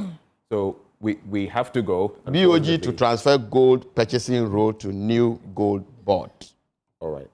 Any final thoughts? Some 20 seconds each. We have to go. Well, I think that as a nation, like he rightly said, we are all behind John Mahama. Both minority, majority, stakeholders, everybody is behind him. You have no choice than to be behind him. Because if we succeed together. When I'm going to the market, I buy, he buys, you buy. We all use the same money. So if our economy is doing well, we are all happy. Okay, thank you. If the economy is bad, we all suffer. Well, mine would just be a simple quote from the leader of Dubai. That's Mohammed bin Rashid Al Maktoum. He says, referring to the Arab, he said, the crisis in Arab is not of money, men, morale, land, or resources. But the real crisis is that of what leadership, management, and perennial egotism. I want to plead with my brothers. They should leave their ego aside. We know they have plunged this country into horrible abyss. Okay, thank you. They should come and let's have a dialogue and rebuild our country. All right. On this note, that's how we wrap up the conversation this morning. There's no ego anywhere. Matthew Nyindam is Member of Parliament for Kpandai. We also had Mohammed Bataglia. He's Member of Parliament for Sisala East. They both joined this conversation. Up next, we serve you sports, active sports with Muftar Nabila Abdullah. Do stay.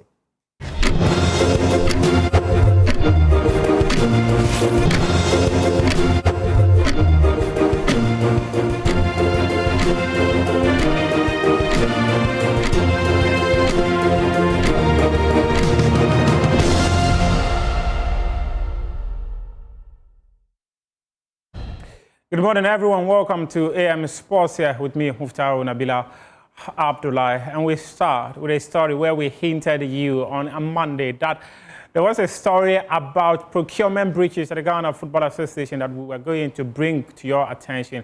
And it is a fact that the Chief of Staff of the Ghana Football Association, his company, Freight Logistics Company Ghana Limited, secured a deal from the Ghana Football Association worth 5.175 million Ghana cedis to procure these buses that you see currently on your screen. But something interesting has happened behind the scenes, and it is through Joy Sports investigations that we've been able to uncover that it was the Chief of Staff of the Ghana Football Association. His company procured the buses. In fact, he's a director of that company. And we've also been made to understand that some of the buses, as you can see on your screen, which were handed to the clubs on November 2024 by the president of the Ghana Football Association, they've not been able to get licensing or be registered by the clubs. And the FA has asked some of them to bring back the buses. We've spoken to some of the clubs, and they've confirmed to us that, in fact, the buses are halted. And Manhyia United, for instance, the moment they gave them the bus, they had to drive it straight to Aveno, where the GFA asked them to send it to a mechanic over there to fix it. New Odiviasi United also told Joy Sports that their bus is a 23-seater bus, and that they've not been able to use it because it has engine issues. And they want to fix it and donate it to a school in the area. The GFA has asked them to bring back the bus, but they've not taken the bus back to the Ghana Football Association. What is more troubling is the fact that the GFA bought each bus for 575,000 Ghana cedis, but the documents available to Joy Sports. However, when we cross-checked at Hyundai Ghana for a county bus, we were made to understand that a 2014 model could cost you about 500,000 Ghana cedis, though they didn't have some in stock. They directed Joy Sports to check from Kia West Africa, and when we did via Rana Motors, we were told that you can get 2025 model county bus for $79,200. This translates to about 1,199,016 million Ghana cedis. What it means is that the GFA could have bought a 2025 county buses, 4 of them, with the money they spent in securing 9 buses, of which some of them are not motorable, have not been able to be registered, simply because they do not have the right documentation for the buses to be registered. Further on, we went into the FIFA website to take a look at the FIFA procurement laws. And it will tell you that for a member federation to engage the services of a third party, be it a contractor, a consultant, or any company to render services to you, up to the tune of $50,000 or more, there must be evidence of a tender process. And you must submit at least 3 companies that tendered to be able to secure the contract to deliver the goods. However, this was a sole sourcing deal. And many people would also recall that somewhere about 9 months ago, if my memory serves me right, the GFA wrote on its website that they wanted to buy 12 4x4 pickup vehicles. And they were asking companies that are interested in providing the cars to bid for it. And that was to satisfy the FIFA procurement laws. However, in this instance, that was not done. Another thing of interest is the fact that the Freight Logistics Company Limited was asked to procure the buses. However, it was the GFA that cleared the buses at the port. And the monies were paid to GRA Zenith Bank account. About 886,000 plus was paid to clear all those 9 buses. And GRA, the custom division, gave them receipts that showed that they could take the cars out of the port. And those receipts were expected to expire on the 13th of September 2019. Since then, some of these buses are no more trouble. And as I mentioned, well, Hoho United had to drive the bus to Avino, just right behind us here. And in fact, I was there to have a look at it. And if you go on Joy Sports social media accounts, you will see the bus. When I went there, they had taken off the ties. They were lying under the car, trying to fix it and all that. Neo Dibiaso also says their car cannot move. And the FA has asked them to bring it back. If you go on my Joy Online website, you will see the story with documents attached in the story. Now let's hear from former Black Stars coach, Kwesi Appiah. He's now in charge of the Sudan national team. He's called on the leadership of the Ghana Football Association and the technical team of the Black Stars, led by Otuado, to resolve the captaincy issues so that Ghana can qualify to the FIFA World Cup. But before we bring on that story, the president of the Ghana Football Association, Ket Okreku, on Monday introduced the technical team of the Black Stars to the Minister of Sports and Recreation, Kofi Adams, in his office. It was a conversation that was meant to seek the support of the minister in Ghana's qualification matches for the 2026 FIFA World Cup. And on your shot right there, high up is the sports minister and the FA president, and Otuado, Winfred Shafa, Desmond Ofer. These were the people who were at the meeting with the FA president, and the other officials were from the Ministry of Youth and Sports. So the meeting was meant to seek the support of the minister ahead of the World Cup qualifiers that will be happening later this month. Ghana will play Chad on March 21 before coming up against Madagascar 4 days later.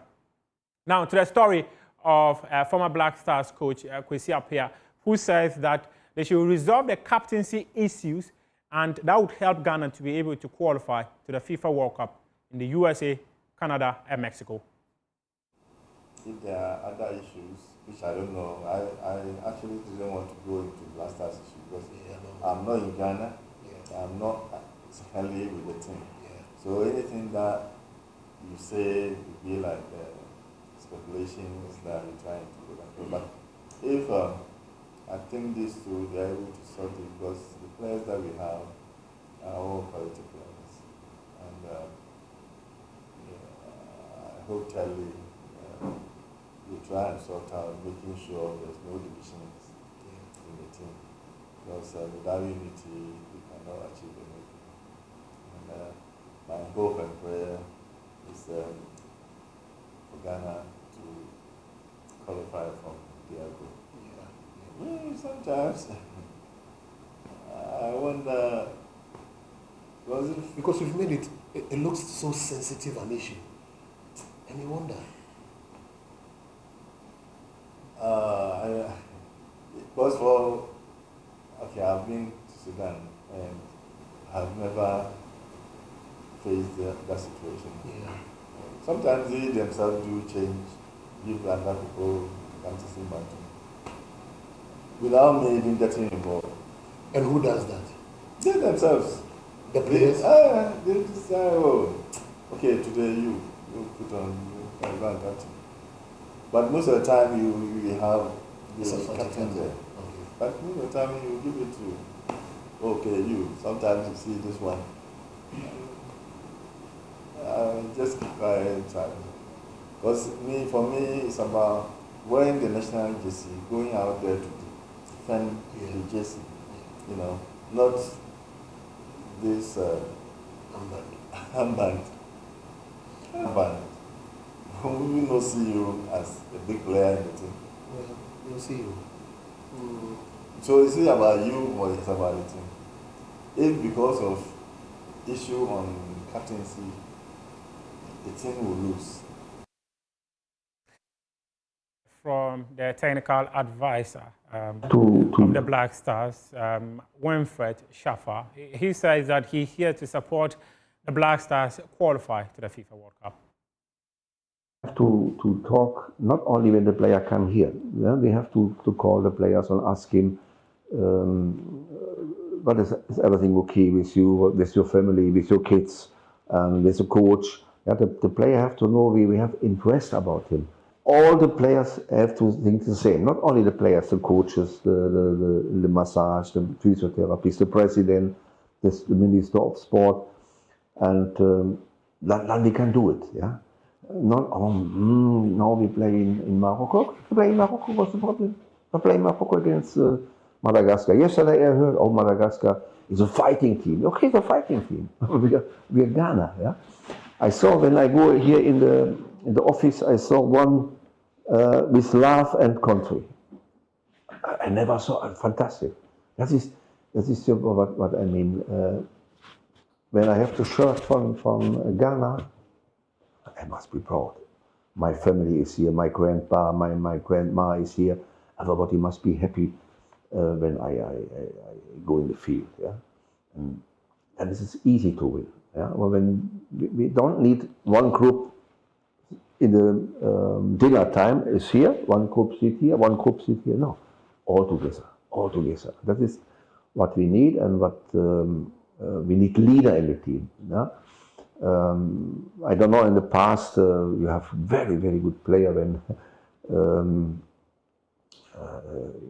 UEFA Champions League make a return tonight, and it is a round of 16 of the competition. Let's take a look at the fixtures of matches. We have Club Brugge coming up against Aston Villa. Real Madrid will play Atletico Madrid. PSV will play Arsenal. Borussia Dortmund will come up against Lille. Feyenoord versus Inter Milan. Paris Saint-Germain will play Liverpool.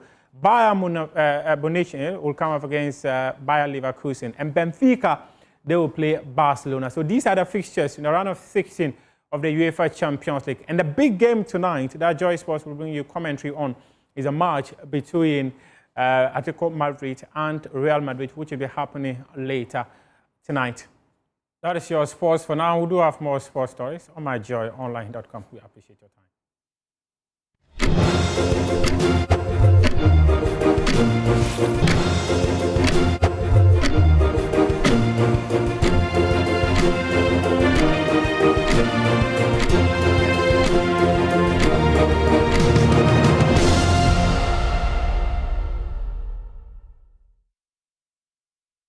You're still watching the AM show on Joy News, and it's time now for us to bring you the latest episode in our feature series, Crumbling Start. And pupils of Joanayili DA Basic School in the Nanumba North Municipality of the Northern Region risk their lives every day in quest to quench their thirst for education. Their school is a ticking time bomb, learning dangerously with deep cracks on the verge of collapse. When it rains, teachers stay away, fearing disaster. Yet, children like Joseph and Pijiri brave the downpour, clinging to the hope for an education. But their dream of learning has become a gamble with death. Emmanuel Jivenu has more in our latest education series, Crumbling Start.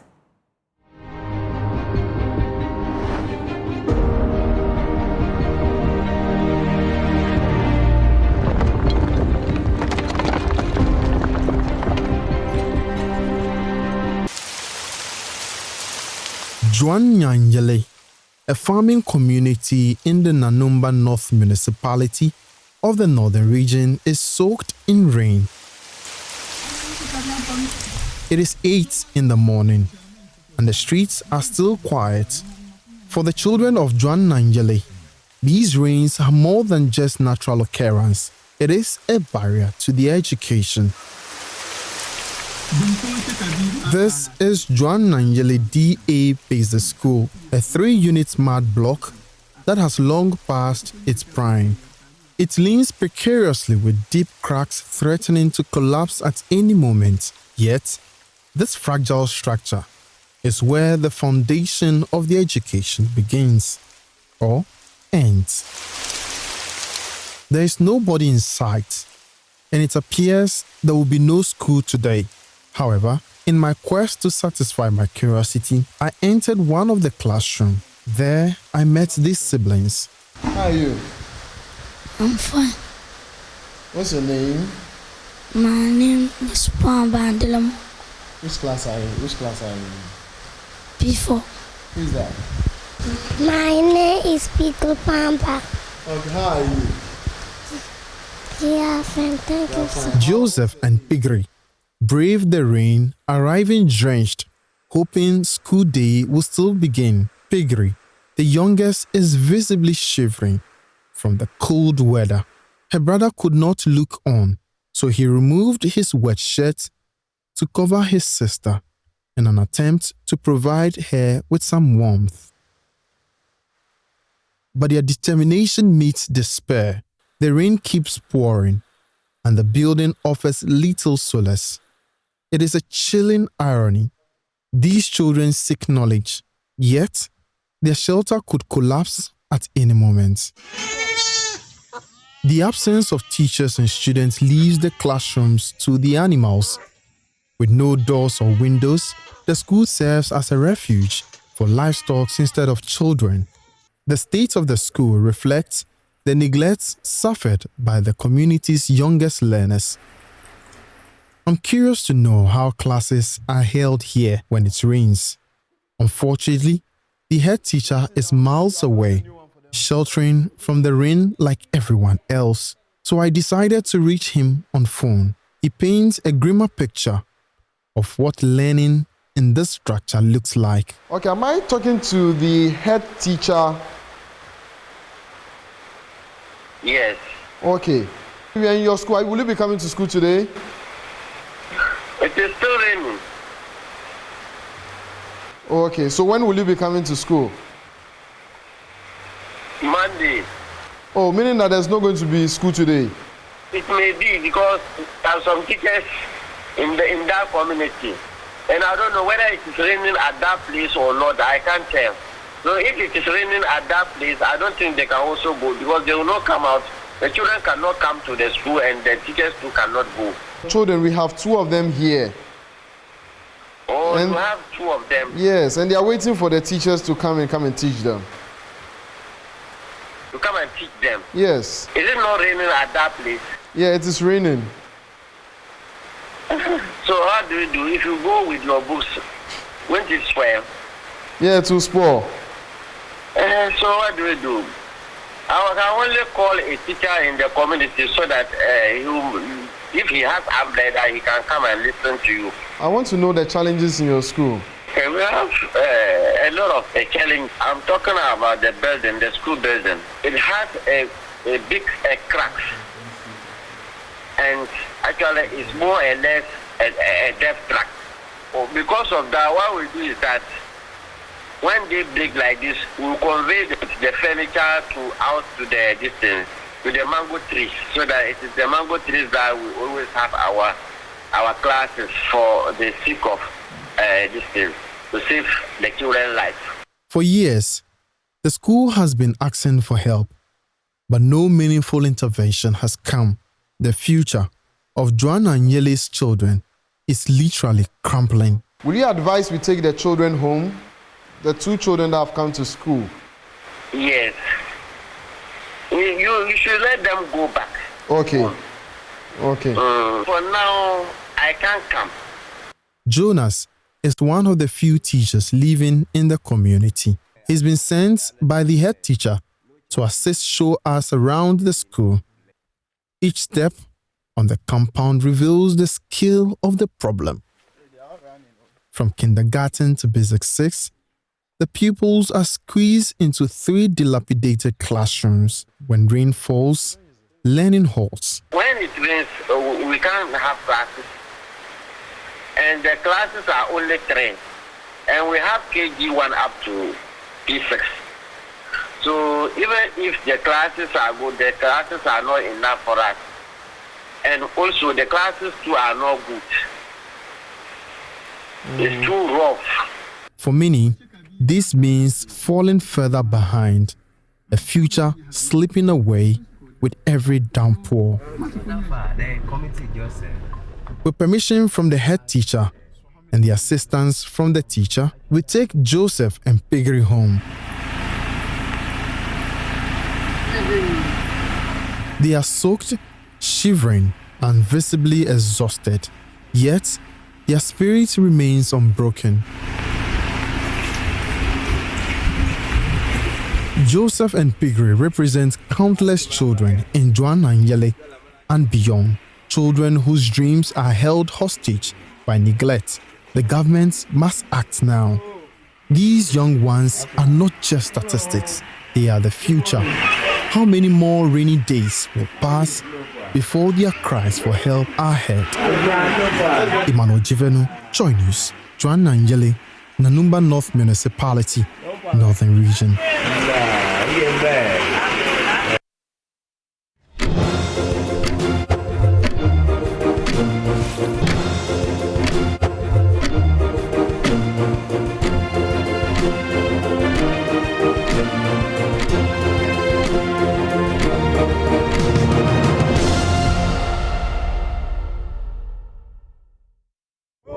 Welcome back to the AM show on Joy News. Now we get into our big story segment, and we want to take a look at what stakeholders are saying, because they're painting a gloomy picture of Ghana's economy as they gathered on the first day of the National Economic Dialogue session, with a call from President John Dramani Mahama to the nation to refuse to surrender to the forces of economic stagnation and decline. But the Eswal Akufo-Addo government say that they left the economy on a development trajectory with a total international reserve of $8.9 billion. And that is what is giving the Mahama government the fiscal space to operate. What are the facts? Yesterday, we saw some presentations from the finance minister. We want to bring you sort of an update. If you missed it, the details are here. And after that, we'll also bring you what the NPP are calling the true state of the nation. Now, I mean, the finance minister talks about economy or the economic growth. And he says that between 2008 to 2019 was characterized by strong economic growth of 6.8% per year, driven by oil and mining alongside huge debt accumulation and limited structural transformation. He'll go on to talk about the current situation. He says currently there is currency depreciation, hyperinflation, high taxation alongside energy and power supply crisis, unfinished infrastructure projects, and high public debt of 93% of GDP in 2022. And so he goes on to talk about our fiscal challenges and what's contributing to that. He says it's high government spending versus the revenue or the shortfalls in revenue generation.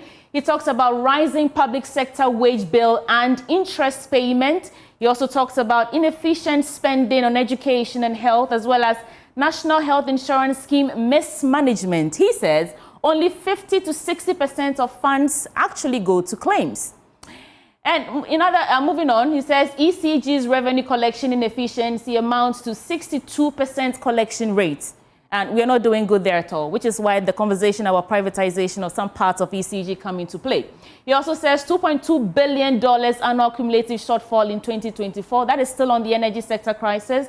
And by 2026, we are looking at a projected debt of $9 billion. If they share this debt among all of us, I don't think we'll be able to pay. But let's move on. So, I mean, he takes it sector by sector. That was on the energy sector. In terms of cocoa, he says we've dropped 50% drop in production over 3 years. And we are looking at $840 million lost due to bad contracts. And of course, this major issue here, smuggling due to low farm gate prices, which one of the things that this administration says they are going to be looking at. So in total, we have a $32.5 billion Ghana cedi debt. And by September 2025, this year, we are supposed to be paying 9.7 billion Ghana cedis. Where are we going to get the money from? Now, he also talks about the state-owned enterprises, and which is very critical for us to look at. He says almost all SOEs are in red. In red means that heavily indebted.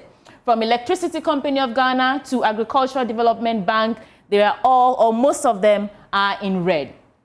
So he then talks about their strategy to reset the economy. And he says there are 7 chapters to do this. The first chapter would be resetting the economy for inclusive prosperity. Then we go to job creation and industrial transformation. And Ghana First agenda, boosting local production. I'm curious to see how they actually implement this. And then, of course, infrastructure development for economic growth. And the 5th one will be investing in people for inclusive growth. Job creation and industrial transformation comes 5th. And last chapter will be strengthening foreign policy to gain from economic diplomacy. Now, that's not all. In terms of revenue mobilization, this is how they intend to tackle it. But before that, he says Ghana cannot develop if we fail to generate resources internally. Tax revenue collection remains low, especially VAT. We've talked at length about how we need to increase tax brackets and all that. And so he says the fiscal cost of tax exemptions is 3.9% of GDP, excluding corporate income tax exemptions. And the largest source of VAT revenue loss is exemptions on dwellings and land. Now, I think we'll go to the final slide now on maximizing extractive sector. Remember, these are all the issues and how they intend to solve it. So Ghana has not sufficiently capitalized on its extractive sector to generate revenue. Recently, we saw former Chief Justice Ofoyo Kufi questioning what we are really doing with that sector. It says natural resources rent accounts for 14% of GDP, but fiscal revenue from extractive industries is only 1.5% of our GDP. In a bit, I'll be showing you what the NPP are calling the true state of the nation. Remember, even before President John Dramani Mahama, went to Parliament to present his Sona, they were cautioning him that he should make sure that his address reflects the actual situation on ground. Now, according to the NPP, they put out their true state of the nation address because they want to respond to the president's, quote, false state of the nation address.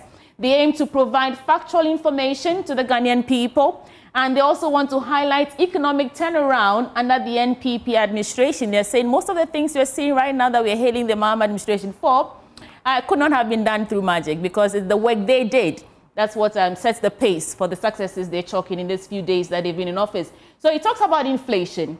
Well, of course, on the economy, he starts with inflation and says it peaked at 54% in 2022, but reduced by to 23% by the end of 2023. And they said minor deviations from IMF's upper band of 22%. And then in terms of GDP growth, they are saying 6.4% in 2024, exceeding IMF's 4% target. That's what they left behind. And contrary to Mahama's 3.4% in 2016, they're trying to do a comparison between what Mahama left behind in his first term and what they're leaving behind and what the IMF's target really is. Now, moving on from the GDP growth, we go now to trade. Now, in terms of trade, they're saying that they left behind trade surplus of 5.9% of GDP in 2024. We have our expert panel here. They'll be helping us understand what really the truth is. Current account surplus of 4.2% in 2024 compared to Mahama's 3.1% deficit in 2016. Still drawing some conclusion or contrast between what they left behind and what President John Dramani Mahama left behind in his first term. And on international reserves, they say they left $8.9 billion. 4 months import cover versus, again, comparing to what Mahama left behind in his last first term. But away from trade, we go on now to the exchange rate, which is very important. They're saying that 50% in 2022 dropped to 19% in 2024. Remember when we went all the way to 50% in 2022? Tough year. They're saying that they managed to bring it down to 19% before leaving office. Strong fiscal measures and Forex reserves stabilized exchange rates. Did they really stabilize the exchange rate? Our expert panel will get into that in a bit. Again, debt management, which is one big issue really in this country. We have over $700 billion in debt. They're saying $5.4 billion in bilateral debts rescheduled until after 2026. They're hailing that. $2.8 billion debt relief secured and debts to GDP ratio reduced from 78% to 72%. They'll go on to talk about the 5 billion Ghana cedis in buffers left over for the new government. You know that recently John Mahama paid domestic debt exchange bondholders and all those payments that we're seeing to the education, even for feeding. They're saying that they left enough reserves, it left enough funds for the new administration to kick off. So this is not all the doing of President John Dramani Mahama. But that's that. And I'll rush through this. They also go on to talk about the banking sector. They talk about other sectors, and they're saying that total assets grew by 33.8%, deposits rose by 28.8%, liquidity ratio improved by 46.3%, and stock markets was up by 56.2%. Let's quickly go through this. And he says on the energy sector, they inherited $2.5 billion in energy sector debt from the Mahama take or pay contracts. And they kept the lights on and they spent $6.2 billion in 7 years. Did we get value for that money? These are just questions coming up in my head. Still on the energy sector, the current, quote, doomsaw is evidence of poor energy management under Mahama. Now, they're talking about the real state of the nation. This is what they're saying, that doomsaw is evidence of poor energy management. And they're calling on the government to publish a load shedding timetable. Do you have your lights on? Let's move on now. They talk about the infrastructure. They say on road construction, they constructed 13,634 kilometers of roads delivered between 2017 and 2024. Just this morning, we're trying to ascertain whether they actually constructed all these kilometers of road or did they maintain some. Right. Now, they're saying that 9 interchanges were also completed. That's what they're saying is a true state of the nation as we speak. And in terms of job creation, they've created 2.9 million jobs in 8 years. That will be ending it on job creation. We can move on to other sectors now. They talk about national security. They say Ghana has been ranked the 2nd safest destination in Africa, and they did that.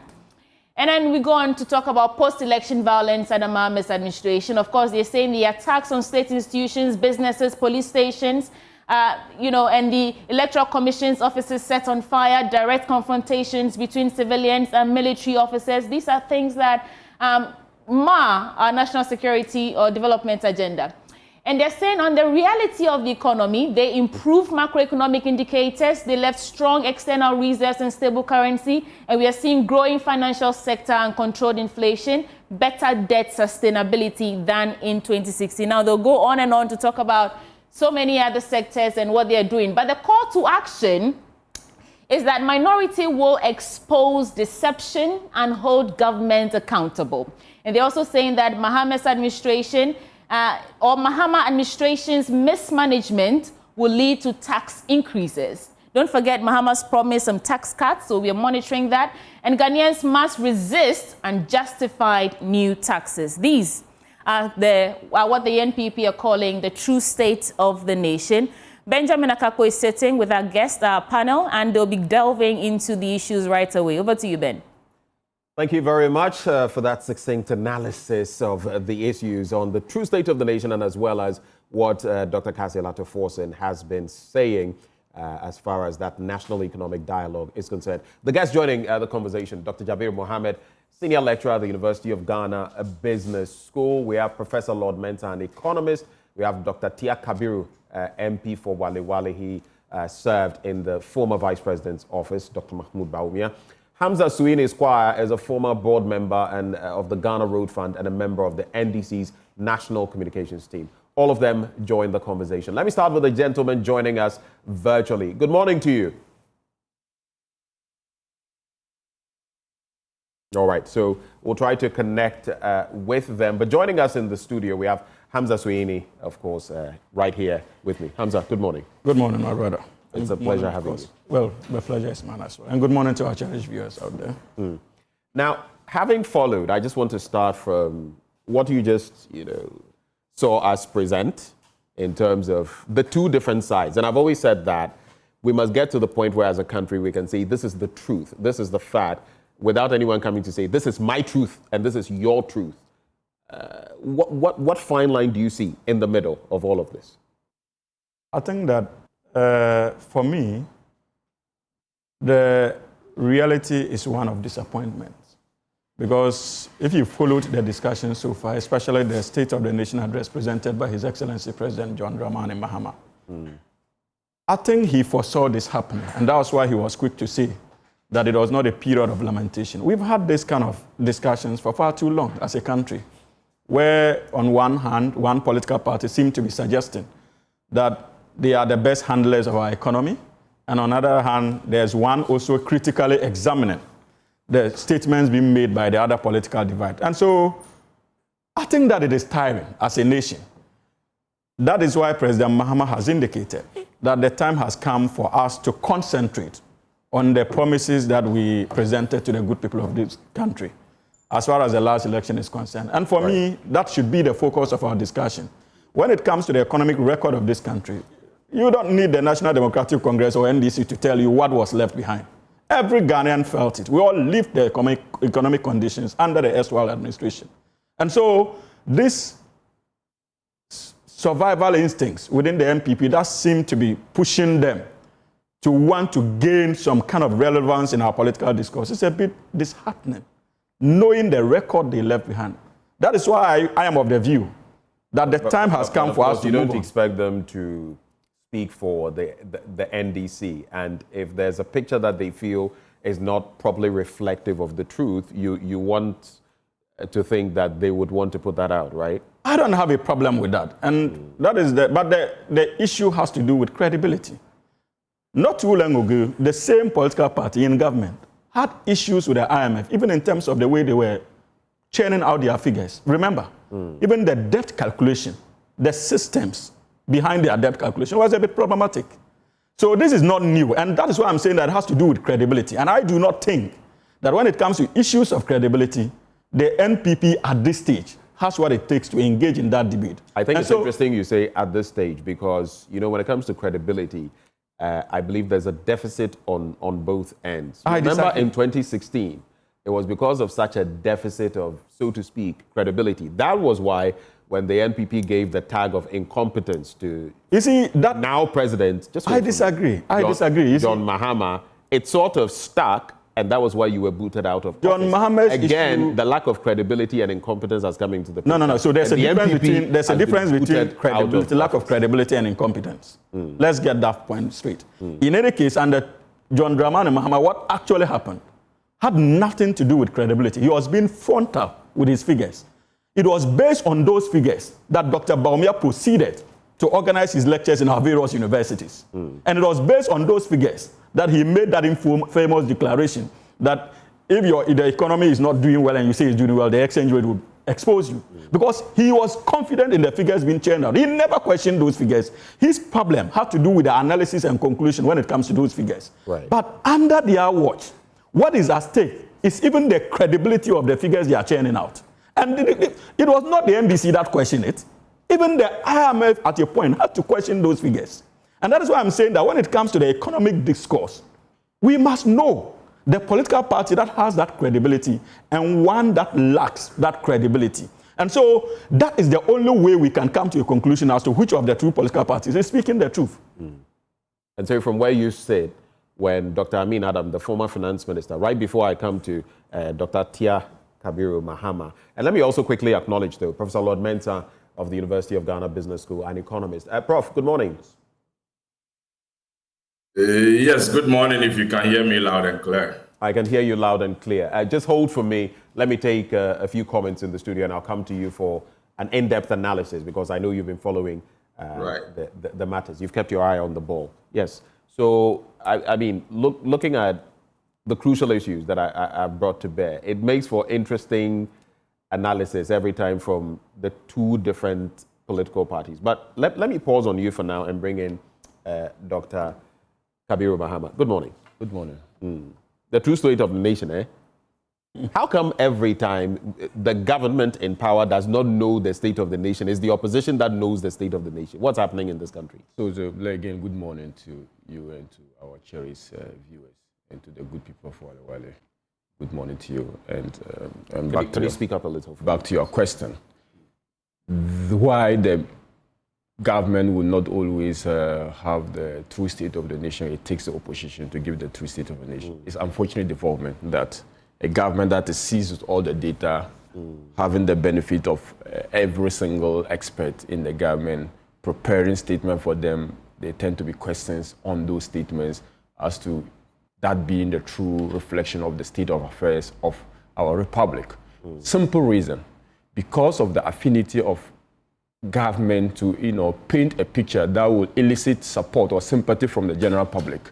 Government have that tendency to present because we operate a very polarized political system, people campaign on the back of a problem, and when they come to power, they want to highlight that problem more. Even if none exists, there is that tendency to, create the existence of the problem and then highlight it to, as it were, justify the position they have held all this while.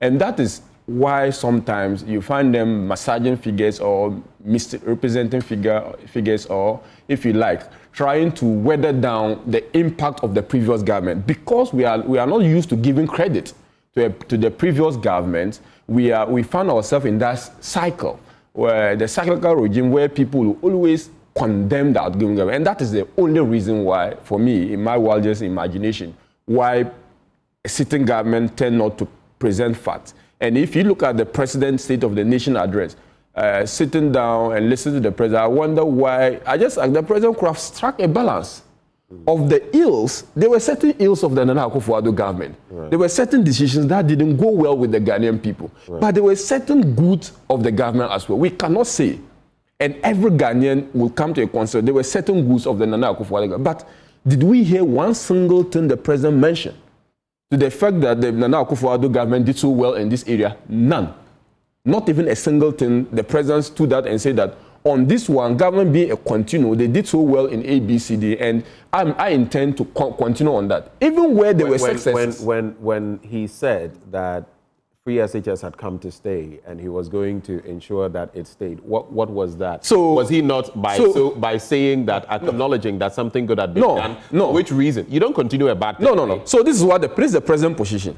And if you look at the cynicism of that statement, they reference the constitutional imperative of it, where after independence there is that, even they have never tried to even give, even in power, they've never given credit to Nana Akufo-Addo. They have always insisted that it's a constitutional imperative that we must have progressive free education, and it is not something new. That is one. True. And let me come to the specific point. Let me just say this. Yeah. That is true that the Constitution says it all the way, and some have even postulated that up to tertiary level, where the funds are available, we should do that. Yeah.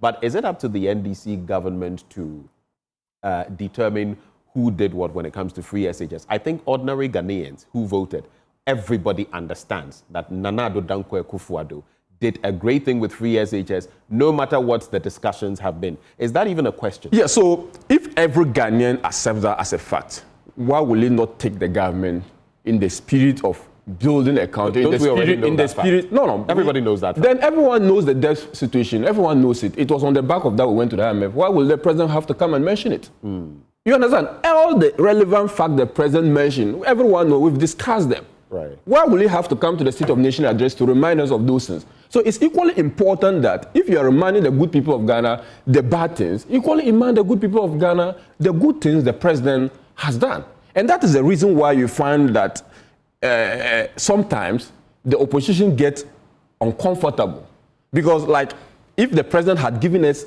every single detail and if he had highlighted where the government had done well and where the government had fallen short, I would not have any problem with the State of the Nation address. Right. But you come and pick and choose. For instance, he goes to pick inflation figures, which is 26, against an IMF target of 18%. But he forgot that even the IMF has given us, knowing very well that inflation can only go beyond a certain range. We may meet the deadline, the target or not. The IMF has given us up to 23 upper band, right? So why didn't you let the Ghanaian people know that even the IMF have contemplated that even when you are doing and working towards an 18% inflation, there's a possibility that you will not meet it. The president had also gone to check their figure and created a sense that our debt standing is still staggering. In fact, he used the word staggering 721 billion. But the president did not tell the Ghanaian people that that was a reduction of the height of that particular debt crisis, because at a point we were doing 821 billion. I need to summarize at that point. I have a quick follow-up so I can go to... Yes, and so we have that data. Right. The president go ahead to talk about foreign exchange. In fact, even on the inflation, he failed to tell the good people of Ghana that on the height of our global problem and even domestic problems, we had inflation higher at 54%. It took 12 months to bring it to the 25% he's mentioned of. Again, the president failed to even acknowledge that single hospital was built and completed. When you talk about Agenda 1.1, as if they were the only hospital project done by this administration. This administration has started and completed 60 new hospitals. 60.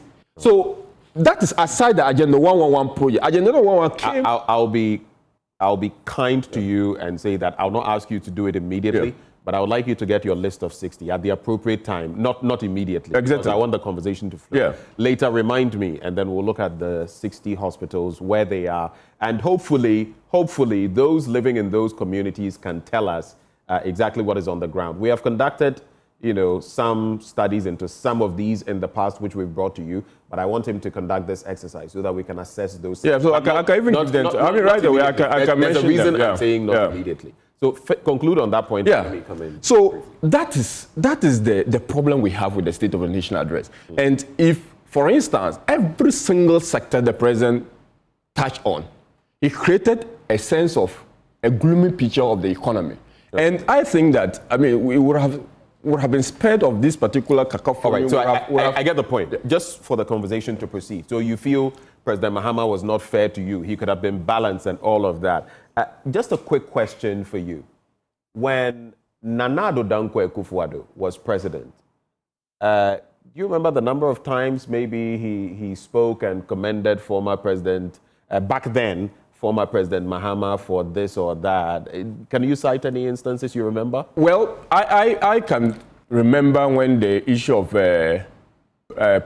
fuel price or automaticity in pricing regime, the deregulation system. The former president acknowledged that was something good for our economy, where they took the decision to say that, look, when it comes to fuel pricing, the deregulation of that... Let's give you that, granted. Yes. Can you name another one? Off head, unless I go to I don't remember a single Sona. Yeah. I sat and allowed you to talk. I don't remember a single Sona in the 8 years of Akufo-Addo, and I stand corrected. If you can correct me, go ahead. Where he commended now President Mahama. So when you talk about balance, I don't think by the same precedents you have said, you would expect that the other side would come and give you credit. I'm not saying it is not the right thing, but I'm saying by the precedents you have set, by the fruit, the seed you have sown, I don't think you should expect any different fruit. No. Then you say it is unfortunate, this tendency for the opposition always to come and have to give the true state of the nation, and that it is because of political polarization and untruths that sometimes come into the system. Are you by that then admitting that in opposition you do propaganda so that you may know what the true state is, but you have to do propaganda? Because if you are saying that they did it then it means that's what you're doing now. No, so I'm not saying the opposition did propaganda. I'm saying that ruling government, and I did not limit it to the NDC. Unless, of course, we are trying to, not even to John Mahama. If the reverse I made is a true, point. If the reverse I made a is true, point that then it means that the government always the lie, NPP, and then it no. Hold on. It means the NDC then, when they were presenting the true state of the nation, this is not the first time. It means then they were telling the truth and you were lying. I'm saying that when it comes to the State of Nation address and you are dealing with figures, these figures are verifiable. There are figures that you can go and check and cross-check. If government lies about a figure, I'll be frontal to say that government is lying. On the issue of inflation, he didn't lie. But we are talking about the issue of misrepresenting and misinterpreting the figure. On that same point, it's good you've gone there. So that is the point. That's the point I'm making. I'm going to Prof now. But on the issue of the misrepresentation, there were many times when the NDC complained about the fact that the vice president, for example, former vice president, Dr. Mahmoud Bawumia, in fact, you pick and choose when it suits you. For example, CD to dollar. Sometimes you would use CD terms when it comes to where our economy was, debt and this and that. In other times, you would use dollar to suit yourselves. even in the Sona. So you do it, and if it's done to you, I think you should. Maybe we should change. Yeah, unless, and I know I'm going to, one of the argument I'll advance on this Sona is how we would, if you like, elaborate on Article 67 of the Constitution, because it leaves us so vague as to what the president, the nature, the form, and even the, if you like, whether there is sanction regime if a president is found to be committing perjury. All that will be taught. But the point I'm making is that if I use certain figures and interpret it in a manner, the discussion will be helpful if you give me that specific one and let me justify why I use it. All right, thank you. So if the president is able to justify why he choose certain figures and not, then we'll give him the benefit of that and we'll let it slide. Prof. Mensah, what is your reading of where we are now? Again, we've come to the point where two political parties are telling us their truth, which is the truth. You are an economist. Where do you think it leans towards, Professor Mensah? Yes, good morning to our viewers and good morning to my colleagues at the studio. Let me be frontal on this. You see, the two political parties are not helping the country. For me, Ghana is missing something. And what is missing is, upon all the aggregated, economic numbers that we've been going back and forth on, the question is, what's the link of these numbers to our welfare, our standard of living? We have aggregated numbers like inflation, which normally directly have impact on the people's income. And myself and you, we can feel it anytime prices are going up on the market directly. However, if you talk about GDP growth, one party says they left it at 3.5. The other party says 4 point something. I mean, from where I sit, the question is, how does this GDP growth transcend into the welfare of the citizens? How does it build up into the people's pocket? How does it build up into employment? Now, let's look at a unit, increase in GDP, okay? How does it transcend into, the ordinary man's life? That link is missing. And that is what we need to debate on. And from where I sit, I'm happy we're going to have economic dialogue. And you see, this Ghanaian economy has been growing to a point about 6%, 7%. The question is, those growths were not even creating jobs. How much more 3.5 and 4.2 that the two parties have been, bantering with? So from where I sit, I think we need to find a way strategically to look at how we can reorient, the Ghanaian economy so that growth can, create jobs. So for instance, you talk about last year, the growth that Ghana Statistical Service churned out was mainly driven by industry, for which, the quarrying and stone are the main drivers of, growth. And clearly, it tells you that, look, those growth that we are witnessing is not growth that is at the doorstep of a typical Ghanaian. So we need to try to, dialogue and see. I mean, if I say dialogue, I'm expecting both parties to be involved. And especially when it's being organized by one political party. And the question is, who is going to own the outcome of the dialogue? Is it going to be the government, which at the end of the day, the document will be sitting at the presidency, which any government that comes will follow suit, or it is going to be owned by President John Mahama, who initiated it, and as a result of that, when he's out of the Senate, the entire, document is gone. So from where I sit, it's not about, the economic numbers. You see, I always use a term in my class to my students. I tell them that, look, this Ghanaian economy has been hanging at the macro level, for so many years now. We need the economy to our doorstep. We need the economy right to our pocket so that myself and you can feel it and boast and say that, look, at the point where the Ghanaian economy was doing 3.5, this was my disposable income. At the end of the day, I can save from it. the point where the economy was growing at 4.0, there has been improvement in my savings after consumption. These are things we need at the level. But if you look at the growth that we are seeing and all the numbers, international reserves, let me take, our debt levels, for instance. There's an argument on our debt. The question we need to ask is, what is the debt per capita? Has it improved or has it, gone bad? Let me tell you that the debt per head has not improved. If you split all the debt across the individuals, within the country, they will tell you that yes, we keep on accumulating debt upon debt every now and then. So from where I sit, I think the argument is not about who is churning out the truth. The argument is about how the growth, how the aggregated numbers will descend to our doorstep. Now, if you always rely on aggregated numbers, let me tell you, you're going to get it wrong. The reason being that, for instance, you talk about GDP growth. There are so many things that will drive GDP growth. If you look at it from the expenditure perspective, government spending is one of them. Business spending is one of them. Individual spending is one of them. It could be that you have a growth that is mainly driven by... Can you hear me, Prof? Hello, can you... Yes. Yes. Can you hear me? Yes, I can hear you. I just wanted to make a quick point. You say it doesn't matter. All we need to do is get the growth and all of that. How do we get there if we have two conflicting facts all the time, where the NDC says one thing and the MPP says yet another thing?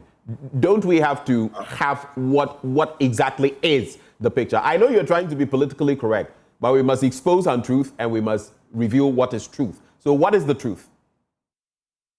Well, if you ask me what the truth is, Ghana, when it comes to data, there's no truth anywhere. The Ghanaian economy is in such a way that data, which is information, is quite problematic. Depending on the source where you are taking it. The IMF will give you, our growth data. When you go to Bank of Ghana, they will give you a data on growth. When you go to, what do we call it? Ghana Statistical Service, you get data on our growth. Now, there are variations in this information. And for me, the most important thing is we are growing positively. But then if you are growing positively, how does that positive growth transcend to the ordinary person? That's my headache, not the numbers. 3.5 is a huge growth. If you go to the advanced world, they're not growing to the level that we see in Africa or the developing world. But still, they have people getting jobs here and there, which there is a direct, correlation between the growth that they are seeing, which is very, not as large as what we are seeing, but it is creating jobs. That is what we need. Not necessarily, the differentials in the numbers. But the question is, what's the significant difference between, the 4.2 growth and then the 3.5? If you take the variations into consideration over the years, you will come to realize that there's no significant difference between the two when it comes to job creation.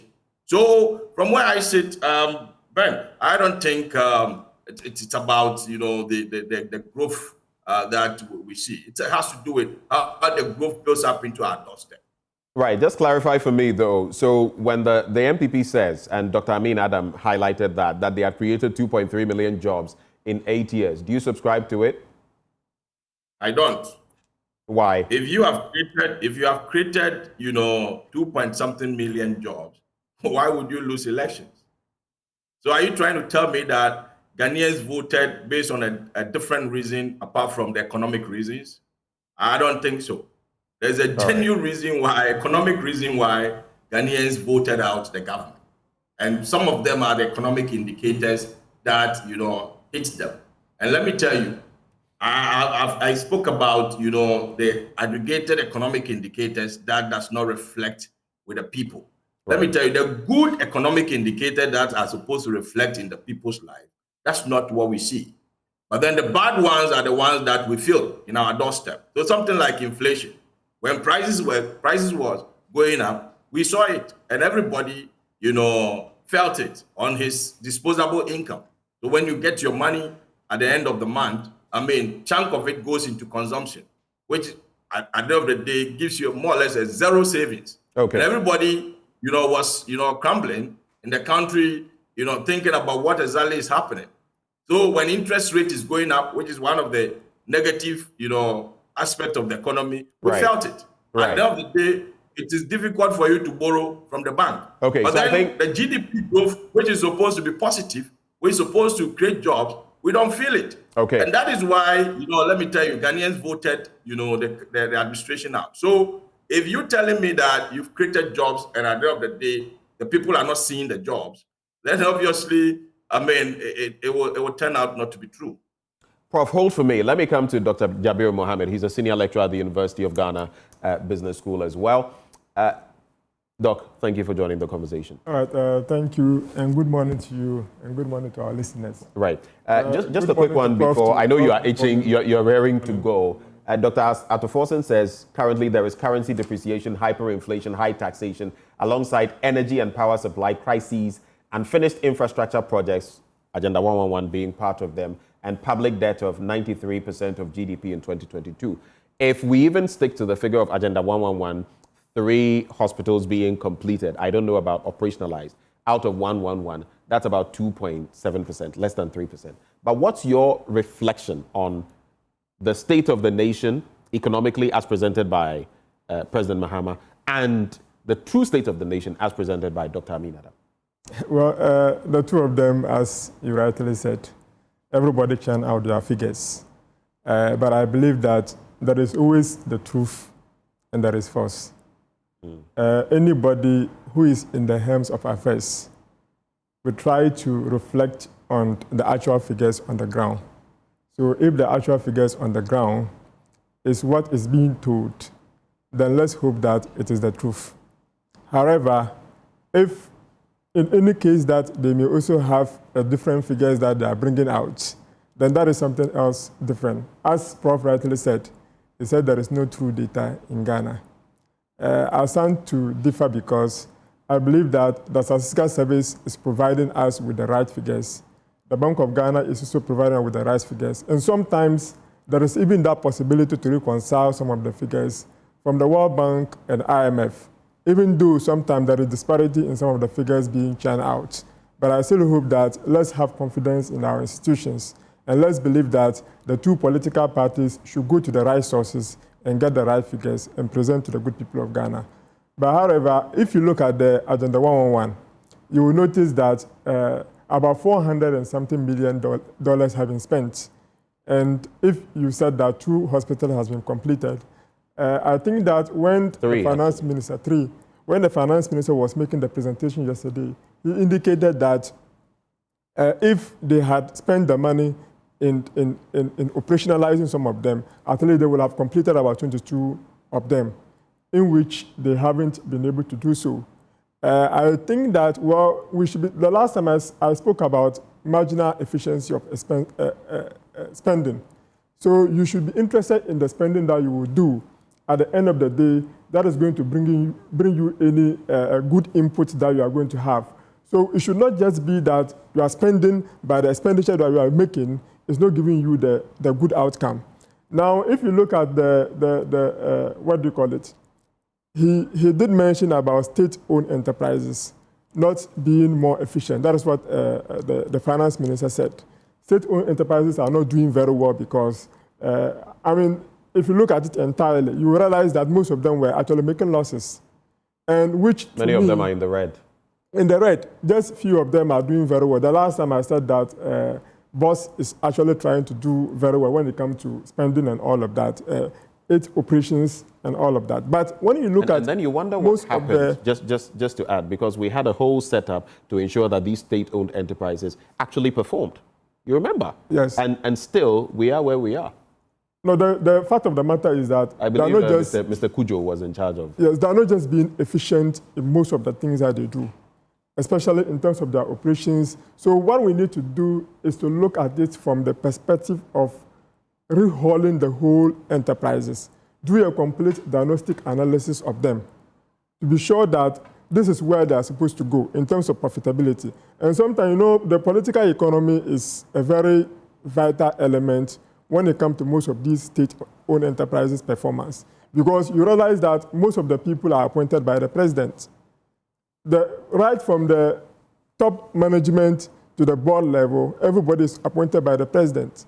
And most of them have to do things in the interest of the president or the government in power.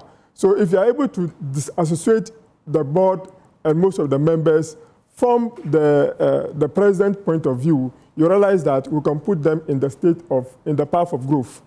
Now, when Prof was speaking, he mentioned inflation.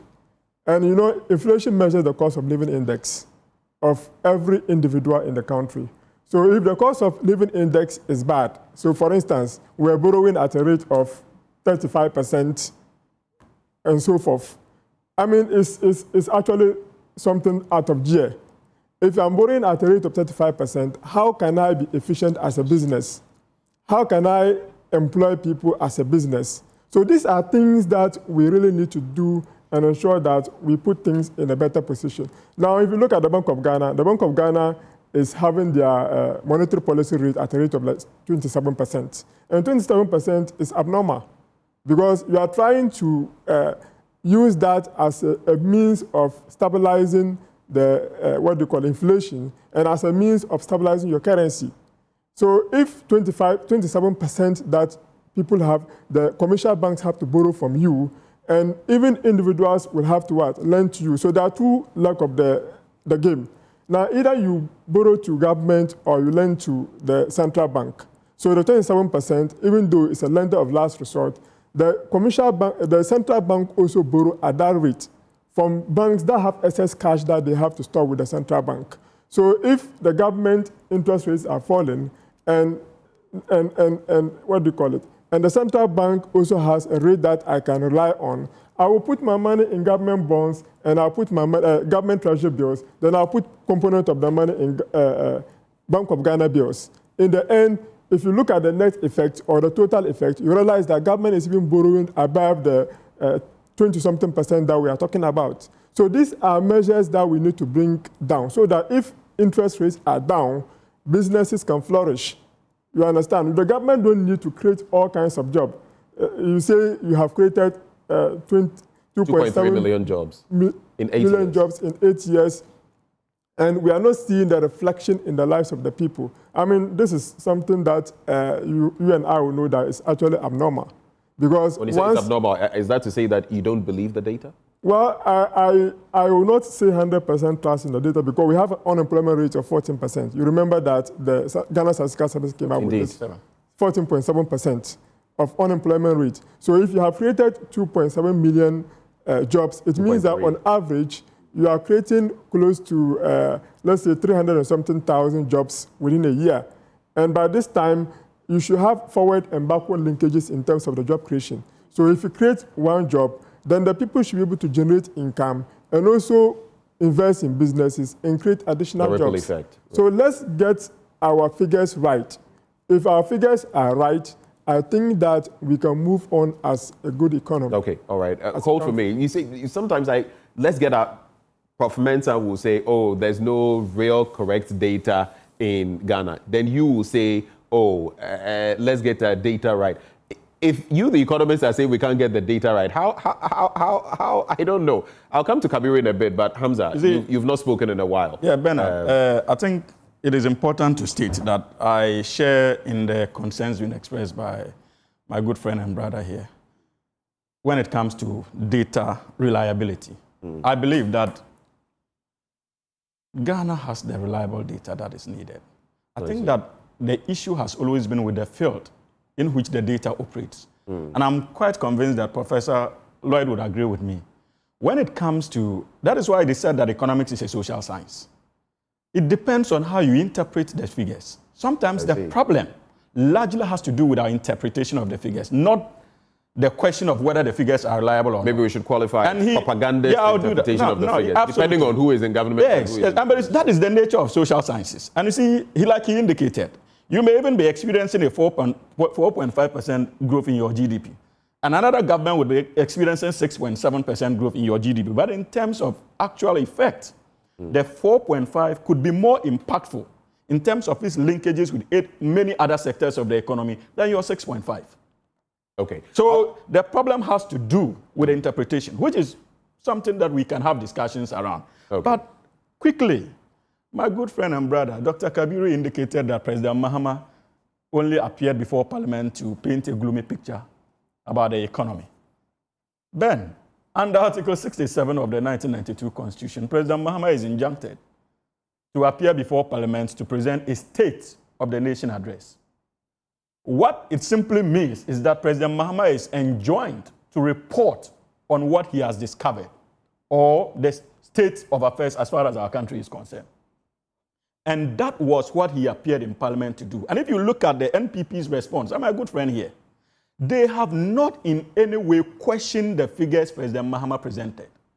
Look, they have not denied the fact that the public debt of Ghana today stands at 721 billion. They are not questioning it. They are not questioning the fact that we need 280 billion Ghana cedis within the next 4 years to be able to service both our domestic and external debt. That is not under question. They are not questioning the fact that our energy sector is in debt to the tune of 70 billion Ghana cedis. Even when we left ESLA, that accrued about 45 billion Ghana cedis. That is not under question. The press conference did not question that. The press conference did not question our exchange rate depreciation. And just to provide information to him, His Excellency President John Dramani Mahama indicated that if you look at the rate of depreciation, 2023 was about 28.7 or 5%, and 2024 is 19.6 or so. So it is not accurate to say that he did not acknowledge strides where strides have been made. And unless, of course, they were not listening to President Mahama before Parliament. And you see, these are the figures. Today, it is not in doubt that if you look at Cocoa Board is in debt. They are not questioning that. Again, you see, when President Mahama said that the economy was a crisis. If you want to talk about the debt, what Dr. Kasialato Forsen said was that the debt stood at 32.5 billion, and what was due in September 2025 was 9.7 billion. Exactly. So, but you see, that is the point I'm making. If you listen to or if you followed their press conference, they are not questioning the credibility of these figures. All what they are simply saying is that, look, we left you money. And we are questioning the fact that they left money. Remember, and that is where Ghanaians must pay attention to. At the time President Mahama was leaving office in 2016, our external debt, in fact, our debt was about 122 billion Ghana cedis. Right. Ghanaians found that unacceptable. Inflation was around 15.4%. Ghanaians. I get your point. So about 600 billion has been added to that. Yes, I'm not just talking about debts. I'm giving you the economic indicators. Right. That Ghanaians thought that it was not acceptable. Even Dr. Baumia championed that cause. So today, if the same president who left you all this, including, but don't forget that even at the time he was leaving, he made a provision of 250 million in the Ghana Sinking Fund. Apart from that, the Ghana Infrastructure Fund had in excess of 270 million for them to service debt commitments. $250 million. $270 million in the Ghana Infrastructure Fund. Right. Alone. And we had about 250 million in the Ghana Sinking Fund. Okay. But this was the economy. About the sinking. Yes, this was the economy that Dr. Kabiru and his boss branded as an economy that was not functioning. And don't forget, that was not an economy that was unable to pay both its local and external. I have a quick question for you. For which I want to go to.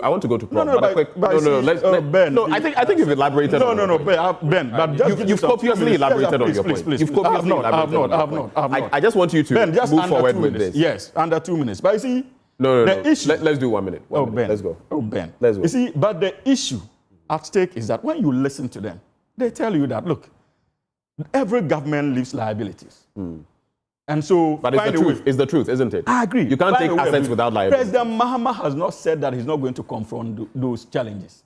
Indeed, that is why he outlined a number of interventions that he intends to pursue, all geared towards confronting the challenges that have been handed over. Which brings me to my next question. So, at the dialogue, cocoa production declines, 50% drop in production over 3 years, $840 million lost to bad contract deals, smuggling due to low farm gate prices. It goes on and on. I mentioned the 32.5 billion SOEs. Most of them are in the red. I just have a simple question for you.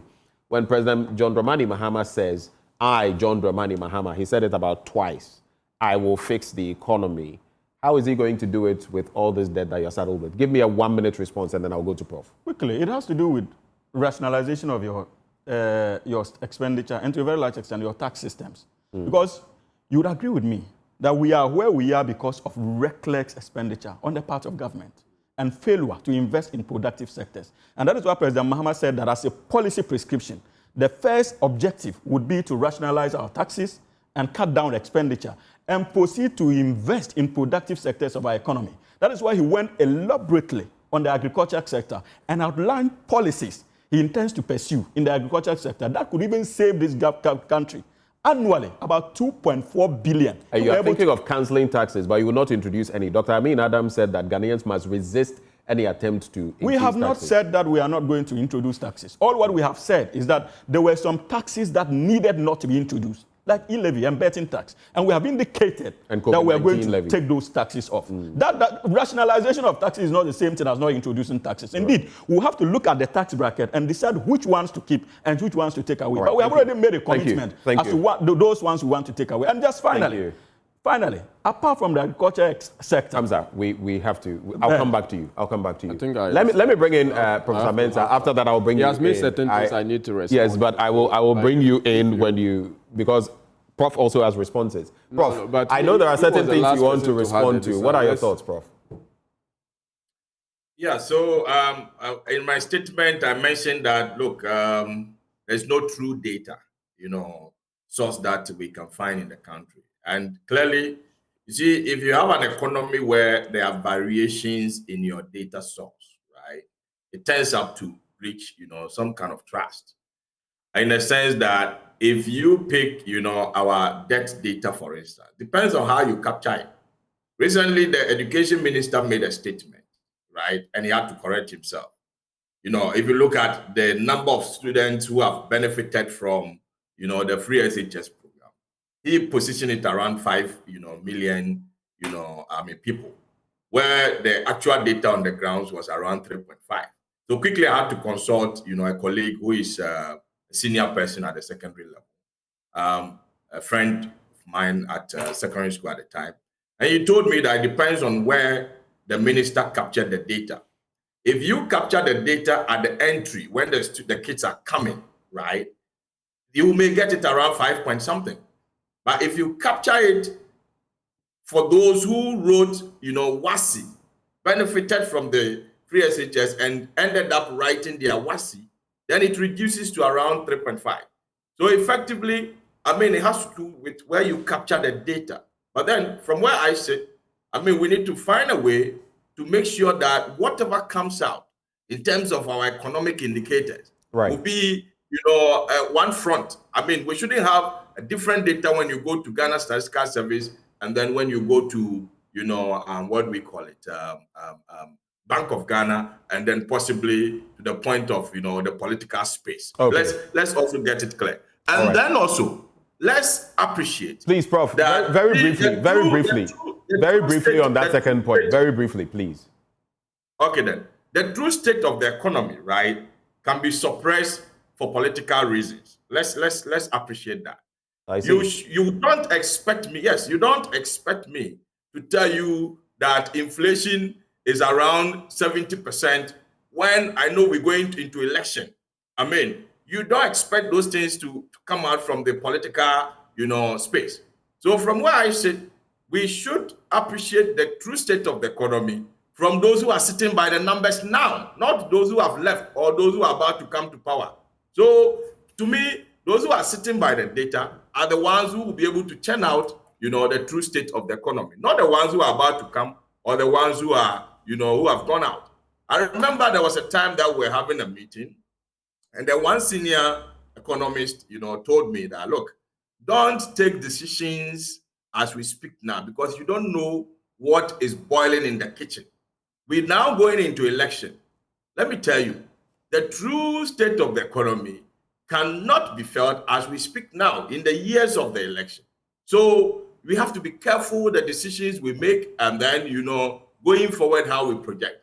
And I tend to, appreciate what he said, because if you are sitting by the numbers and it turns out to be negative or going against you, trust me, you may not want to throw it out. And there's something we call economic packaging.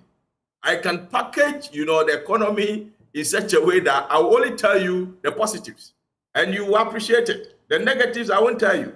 That is why I mentioned that, look, if you take our economic indicators, you can split them into two. Right. There are negative ones and positive ones. Right. The negative ones, like inflation, like interest rates, skyrocketing and all those. I mean, if you ask me to discuss it and I'm in power, I will not discuss it into details. But then if you tend to, ask me, what is our gross international reserves? What is, what we call it, GDP growth? All those are positives. But the question is, do we feel these growths in our pocket? Okay, point made, Prof. Point made on that. Let me come into the studio. Dr. Mahama, you want to react to some of what has been said. And a lot has been said about massaging figures and all that. So let me just take it from the last point. There seems to be contradiction in what he's saying. First, in what who is saying? Professor Mensah. First, he's saying that you can't rely, government will always massage figures because for political gains, and yet you still believe the government that is providing us with the figures. That's basically what he doesn't necessarily say that they will massage figures. No, he's saying that in the rhetoric. He's saying that.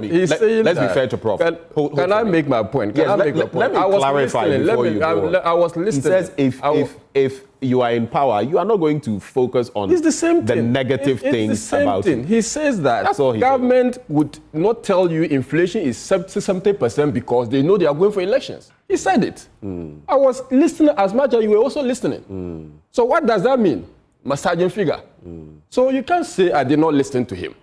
So on one breath, he's telling us that government would always not want to tell the good picture because of politics. Yet he says that we should believe the one sitting by the figure, which is the government. Obvious contradiction. Secondly, he again stated that the fact that Ghanaians voted against the MPP means that 3.5 million jobs were not created. He's just telling us that the fact that we lost the election means that 3.5 people didn't enjoy free senior high school. No one was employed. That kind of analysis, I think, is not helpful.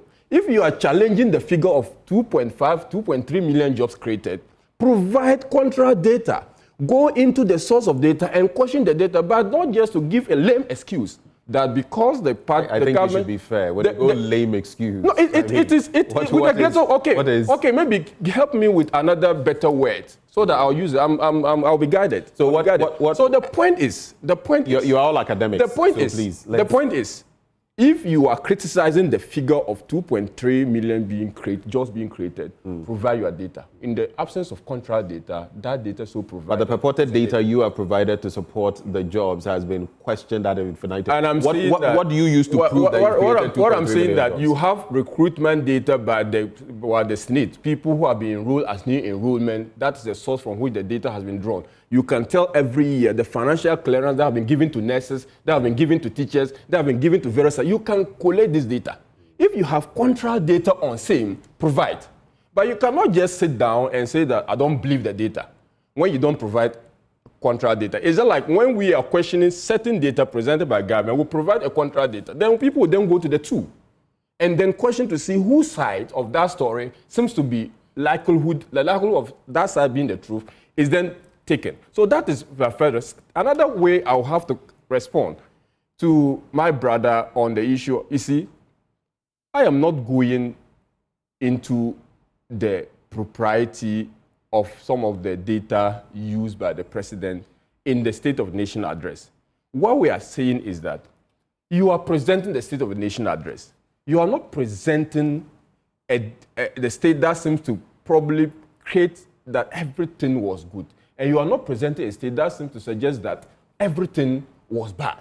That is the angle that I expect. If Nana Akufo-Addo didn't do that, if President Mills didn't do that, if Rawlings didn't do that, if Akufo-Addo didn't do that, is there not a point in time that we must all say that, okay, this should be the parameters of State of a Nation address? I find it very disingenuous for you to come telling me about the economy being bad without talking about the growth of the economy.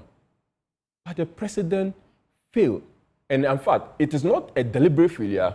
In fact, it's a deliberate failure because you cannot say that you are coming to State of the Nation and you can't tell me about how our economy is growing. I feel it is disingenuous for the president not to tell us about our balance of payment position, telling us about current account position, telling us about our trade surplus position. In 2016, he left all these particular data, indicators in the negative. Our current balance, our balance of payment position was in deficit. Of course, it's still in deficit, but the rate differs. So these are the figures you use to measure whether or not the economy you inherited. People talk about debt, 122 billion, rightly so. No one is questioning that was the debt position that we were left with when the NDC left government. No one is also contesting the fact that our debt position as at December 2024 was 271 billion. We are not questioning that. But we are only questioning the fact that 721 billion. We are only questioning the fact that the president has failed to acknowledge, and he has even created the sense that this is the highest in the history of the country. And I'm saying that it is not the highest because at a point in time we are doing 820, and the government has reduced it to 721. That is about 100 billion. We should celebrate you for getting to 820 and bringing it down. No, I'm not saying that. I'm saying that tell the good people of Ghana the truth and let them be the judges. I see. No one is asking for credit. We are questioning of how the 721 billion was used for. The government has come out to give you projects that they have used it for. Ghanaian people are at liberty to accept or not.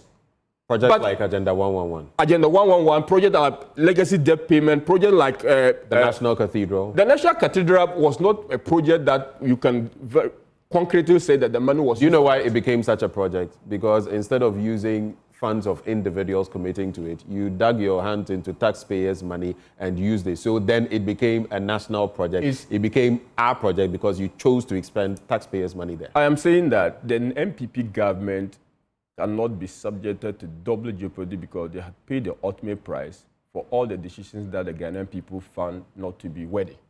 Okay. So to sit down here and still be talking about MPP government is a double jeopardy. They have paid obviously because they have paid the obvious price. You did that for 8 years. No, they have paid the ultimate price, and it's a government now in power. This is for you, Doc. That government, you have my 10. I have some interjection to me, so please wrap on this point. So the government was given a mandate to solve the problems the Ghanaian people felt like there were so much problems to solve or to deal with. You don't come to the people of Ghana, start lamenting and say that you are not going to lament. But right after that particular statement, every single page of the statement was a book of lamentations.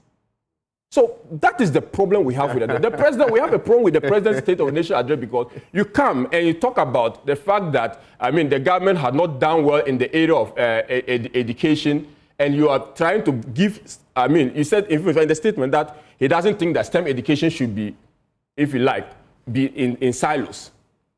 They have to integrate it. Right after that, the president said he wants to introduce regional center of TVET.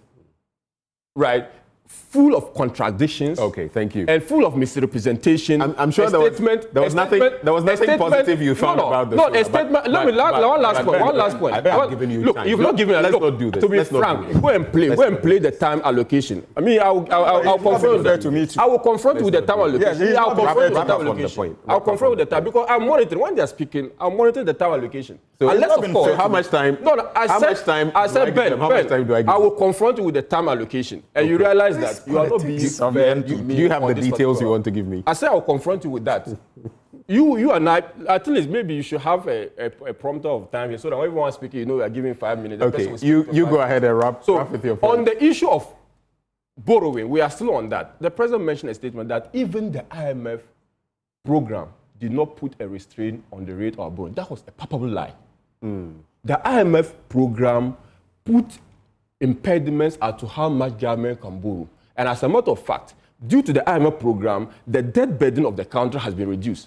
A president of the country coming to the people of Ghana and said that even the IMF program did not restrain the rate of borrowing and economic mismanagement. Again, you wonder what had informed the president to come to the state or the people of Ghana to make such a statement, because on the basis of the IMF has approved 3 tranches, and we're expecting that the 4th tranche will be approved. That was based on satisfactory assessment. Okay, so satisfactory assessment. So why do you then go for pedal first to the group of Ghana? I have to bring in Dr. Mohammed. Please, let me. So this has to be. Just give me 2. Hamza, this has to be brief. You see, because I'll come to you later. First of all, yes, first of all, it appears that the MPP is inviting us not just the NDC, but the entirety of Ghanaians on a journey of mediocrity. Today, they want us to compare or make analysis based on how badly run the economy was under them and their shambolic efforts at recovery. Because you moved debt to 800 and something, and it came down a little to 721, we should be applauding you. What kind of mediocrity is that? The people of this country, we do not have time for that level of mediocrity. And just quickly, again, when you are listening to people, especially, and I can understand why they took the decisions that they took, they don't even have the patience to understand. President Mahama said that even the IMF conditionalities could not restrain you. It does not mean that the IMF do not have a restraining conditionality on your borrowing. It simply means that you defied it. So how did we pass? In simple English. How did we pass? You didn't want him heckling you. I tried to stop. You didn't want me to interject. You see, Doc, you see, in simple, plain English, President Mahama said that not even an IMF program could restrain you from borrowing. It doesn't mean that as part of the conditions, there was no restraining clause on the amount of money you could borrow. It simply means that even though there was such a clause, you violated it. You guys proceeded to the market and you were doing all what you wanted to do. All right. And quickly, final point. I told you I was giving you just a little time. Dog, you see, as a party, we have already indicated through the State of the Nation address and as a government that we are not ready to engage in lamentations, and we mean it. And if you had the patience, as a diligent brother I know you to be, to have gone through the statement that was presented by His Excellency President Mahama, you would have realized that he spent not up to a full page on our economic challenges in the country and proceeded to prescribe recommendations as to how to get out. Even in the health sector, same. When reference is made to the Agenda 111, you know as well as I do. You are an academic. And you know in economics, there's something we call choice. And when a government is taking considerations when it comes to choice of projects, it is not just about the explicit financial cost. You are also looking at what we call the opportunity cost.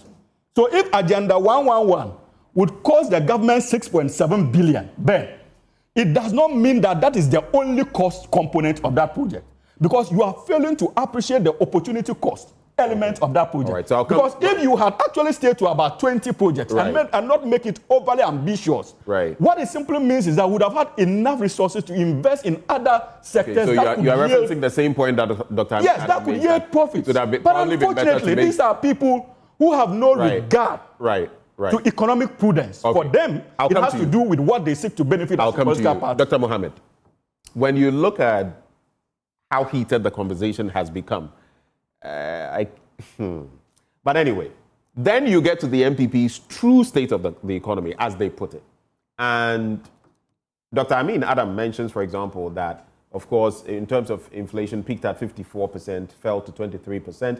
There was also a minor deviation from the IMF's upper band of 22%. That is on inflation. Then you look at GDP growth, 6.4% in 2024, exceeding the IMF's 4% target. He juxtaposes that with Mahama's 3.4% in 2016, which was actually below the IMF's 5.4% target. And then they go on to talk about the trade balance surplus of 5.9% in 2024, current account surplus of 4.2% in 2024, compared to Mahama's 3.1% deficit in 2016. And then international reserves of $8.9 billion for, that is the equivalent of 4 months import cover, versus Mahama's $6.2 billion, 3.5 months cover in 2016. Does this narrow the understanding of where we are, for which reason they were booted out, the MPP, that is? Does it add anything to making us know what the true state of affairs is and where we have to go moving forward? Ben, I would say that the true state of the nation is with the good people of Ghana. The true state of the nation is with the good people of Ghana? Yeah, they know it better. They know it better? Yes. You see, the ordinary person is always looking at what he feels in the pocket and what he or she is able to afford in their daily activities or their daily lives. Now, if you look at the figures in 2016, there is something we call time value of money. Indeed. Yeah, so 6 point something billion in 2016 cannot be the same as 2024. That's what we have to understand. So if you look at it critically, you will notice that he mentioned inflation of being 54%. Correct. And the inflation is now, at a rate of, let's say, at a rate of 23% or 23.5%. In actual sense, this inflation figures that you are seeing is what reflects in the lives of the people. So in 2022, the inflation went up to about 54.1%, and exchange rate depreciated by 54.something% by the end of November 2024, which means that these are really things that is not really good on the side of business people and on the side of individuals. Because if you look at inflation of 54%, it means that every 1 cedi that you earn, 54 pesos is gone into inflation. And you remember that if you look at the value-added tax and all other taxes, they were actually at a rate of 17.something%. Now we are paying about 21.something%, which means that it's still something that is actually reducing the value of your earnings at the end of the day. So we should critically look at all these elements and juxtapose it with what we are yet to see. The new government has just taken over the helms of affairs of the country, and they have to critically assess all these figures. And now they need to come up with the projections at which they want to move Ghanaians to. I don't really believe that, okay, fine, if you're able to increase the per capita income of people, it's going to generally reflect in the lives of the people. You can increase per capita income, but that per capita income might not reflect in everybody, because it's about how much total amount of money you generate divided by the total population. That gives you a per capita income. So we should focus on about how we can invest in education, how we can invest in health, so that everybody can feel it in their pockets. So, I mean, Dr. Amin also spoke about the energy sector, that we should keep the light on. I remember he says that the MPP has been able to keep the light on for 8 years, right? And I believe that in some instances we have had challenges where the then energy minister says that there is nothing like a load shedding exercise. There is no coming out with anything on load shedding. Ghanaians should, whatever it is. But I believe that if you have done the right thing, I don't think that the energy sector should be having a debt of 70 billion Ghana cedis, which means that you are leaving it behind for them to be able to finance that. So I think that in as much as we are looking at ways and means of making the country to become stable, we should also be interested in being responsible for some of the decisions that we made in the past and some of the decisions that we are making currently. So both NDC and MPP should not run away from the fact that the good people of Ghana has voted them into power, and they expect that they do the right thing to ensure that our welfare is being harnessed. Okay. As I sit over here, I'm interested in my welfare. As you sit here, you are interested in your welfare. Indeed. So if any economic indicators are not reflecting very well, it means that both of them are just running us around. And I believe that we have to streamline things and put things in a better position that can help everybody in the country. Right. Now, to current accounts. You know, there's something called twin deficit hypothesis, right? And in 2022 and onwards, I think the country was plugged into that. We had a fiscal deficit close to 17.something%, and the current account was reported in negatives. When the Bank of Ghana ran at a debt of 60 billion and at a negative equity position of also about 50-something or 60-something billion Ghana cedis. So these are things that we need to structure. So all the sectors of the economy needs to be in a better position so that they can align very well. All right. Hamza, I'll come to you in a bit, but because I'm going to give you about 2 minutes thereabouts, or 2.5 when I come to you, because you already took a chunk of the time from here. But let me go to Professor Lord Mensah.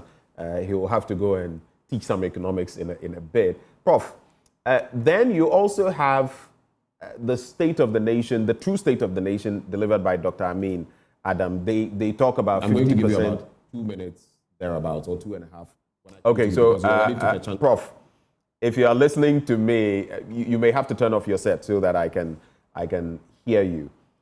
Dr. Amin Adam talks about the exchange rate 50% in 2022 dropping to 19%, and the fact, more importantly, that strong fiscal measures and Forex reserves stabilized exchange rates. Then they go on to talk about bilateral debt of $5.4 billion, $2.8 billion in debt relief secured, and the debt to GDP ratio reducing from 78 to 72%. In the final analysis, when you juxtapose what the NDC is saying, their state of the nation, and what the MPP is saying, their state of the nation, because in the end, it appears Ghanaians are in the middle wondering which is which. What do you make of it, and what are your concluding thoughts for us, Professor Mensah, since you have to take right. So we're looking at exchange rate here, but before then, let me hit on what the president, Sona, and then the expectation. You see, the president came to address us, which is a constitutionally, required, thing that he's supposed to do. In his address, he was able to identify the liabilities that we have. The debt and all those negatives that goes with the economy. But then also, he made a statement by telling us that it will be fixed. That means that the same president has acknowledged, right, the assets that the country has and a possible way of using it to solve the problem that we find ourselves in. So that is expected of every, CEO, right? Let me take the president as a CEO of the country.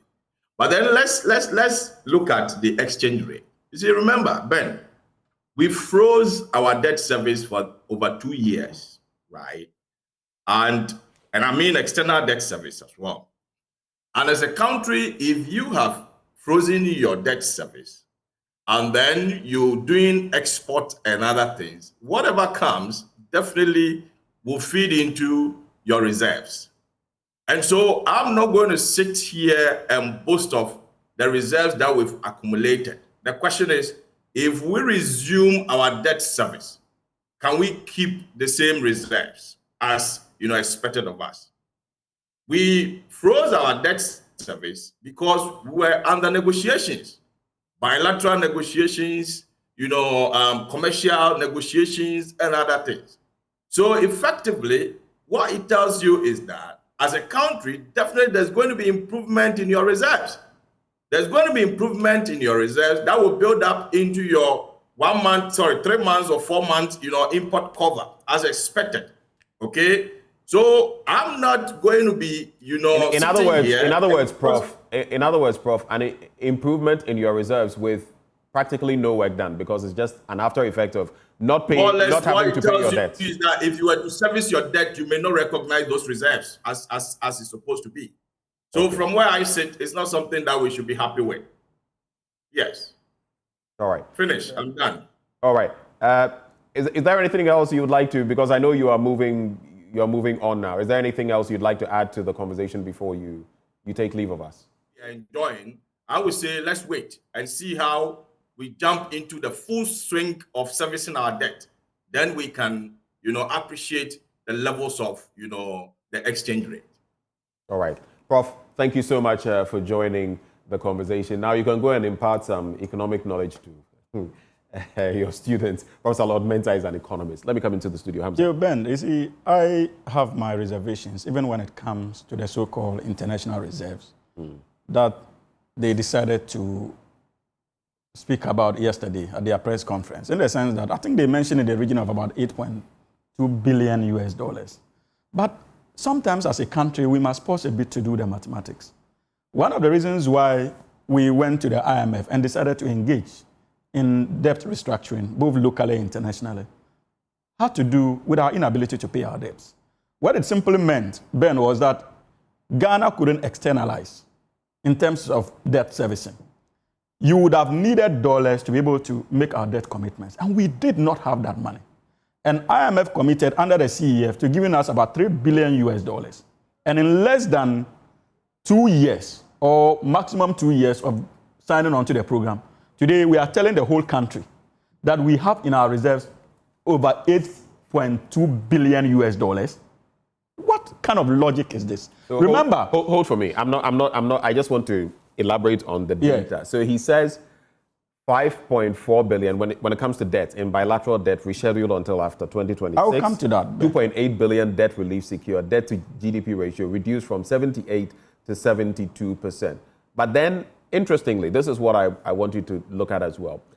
Then they talk about, in finance terms, 5 billion Ghana cedis in buffers left over for the new government. The question has been posed that if nothing was left to you, what are you using, for example, to sustain Ghanaians the energy? Hold for me. The energy sector.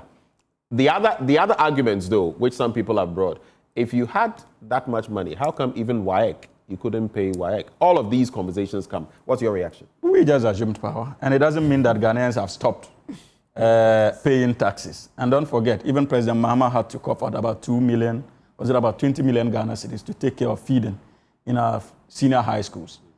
Government is in continuum, like he rightly indicated. He coughed it up, not out of his pocket. Yes, but from the state coffers. But the point I need to make is that if they are claiming that they left 5 billion, remember that even in terms of our commitments to our domestic debt bondholders, the current finance minister announced about, was it 6.2 billion, if I remember. And 3 billion in kind. Yes, for cash payments, and 3 billion in kind. And on top of that, government indicated that they were saving about 9 billion Ghana cedis.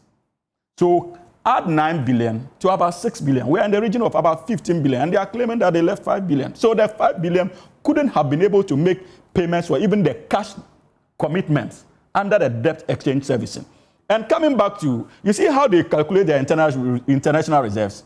That is why it is important for us to wait for the finance minister to make the budget presentation and expose the facts. Ben, because you have signed on to a debt exchange program, that gives you freedom not to service your debt to the tune of about 4 billion until 2026.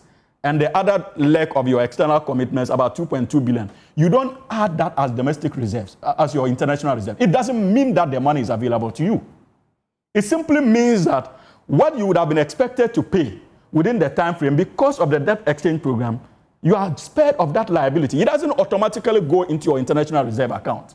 That is just one way. And that is why, for me, it is important for us to wait and see how the budget would be unveiled to the Ghanaian good people of Ghana. We would know the true state of our international reserves. But you see, it is important to state that when it comes... Please get ready to wrap up. Oh, but you can't do that to me. When it comes to the politics of the NPP, you wonder when they speak, they listen to themselves. And I say so because not too long ago, when we were questioning about their reckless expenditure as an opposition party, they were not willing to listen to us. When we told them to apply the brakes, even before 2022, they were unwilling. And today we are at this stage. And you want to deny us the constitutional responsibility to be frustrated by the legacy that we have left behind? If you look at, like Prof. Lloyd indicated, President what was president, and I get a bit uncomfortable when you say the NDC State of the Nation address and the MPP. So I'm merely stating it. You see, Ben, you've presented yours. Yes, we did not present the NDC. We the people, we are in the middle somewhere. No, the NDC never presented a State of the Nation address. It was President Mahama, the President of the Republic of Ghana, who is mandated who won on the ticket of by the 1992 Constitution to present a State of the Nation address. If the NDC wants to present a State of the Nation address, we would go to our party head office and present same. So there's only one State of the Nation address as far as our Constitution is concerned. What they did was simply an avenue to keep their relevance in the political discourse. Everybody knows that when it comes to political relevance, the NPP has lost it. So let us come together and focus on the national dialogue that is ongoing. Because if you look at what the pointers that were given... Does it mean anything to you that the NPP is not participating in this? It does. I have always said that. I think that even when President Mahama extended the invitation, I was of the view that... Very quickly. Yes, those who said that we don't need the MPP, I disagree. Because there's the need for us to understand the reasoning behind their failure. We need to appreciate the thoughts they had in terms of policy formulation. because it will guide the new NDC government, in all honesty. So even if Ghanaians believe that they failed, and we also believe that their regime was a massive failure, we still need to engage them, listen to their reasons, and possibly we can take lessons from that to avert a similar failure. We have just about 4 minutes. I'm going to apportion 1.5 minutes to everybody. You can start timing now, Dr. Mahama. That's very fair. Please go ahead. Give other people. Oh, but you had your round though before I went before they had their round. Dr. Mahama, no. I'm moderating this. 1.5 minutes. Your time has started. You are moderating that. Your time has started. So I just say me 1.5 minutes. Thank you very much for letting me be part of the show. I appreciate the opportunity. All right. Dr. Mohammed. Well, I will say that I think that everybody have made their point. Ben, allow our brother. So you wrap up. I'll give him about 2 minutes. No, I won't speak. I'll give it to him. Okay, that's fine. Dr. Mohammed, let's go for the sake of time. I do hope that I still maintain the fact that the true state of the country is in the hands of the good people of Ghana. You cannot say that. You are subtly saying something. Yes, you cannot say that the president did not present the true state of the nation. He came to present by the constitutional provisions given to him. So I believe that we should give him the benefit of the doubt and do hope that that is the true state of the nation. And, you know, after opposition party, they will always come and also say their point of the view. Right. And I don't say that they shouldn't come out with their view. It is very important that you have an alternative view from what they also see somewhere and what they also see. And I believe that by the end of the day, we shall get there. All right. Dr. Mahama, back to you, unless you still don't have anything to say. Hamza has ceded his time. We've ceded some of the time of Dr. Mohammed. So if that is still not enough, then we can wrap the conversation. Yeah, so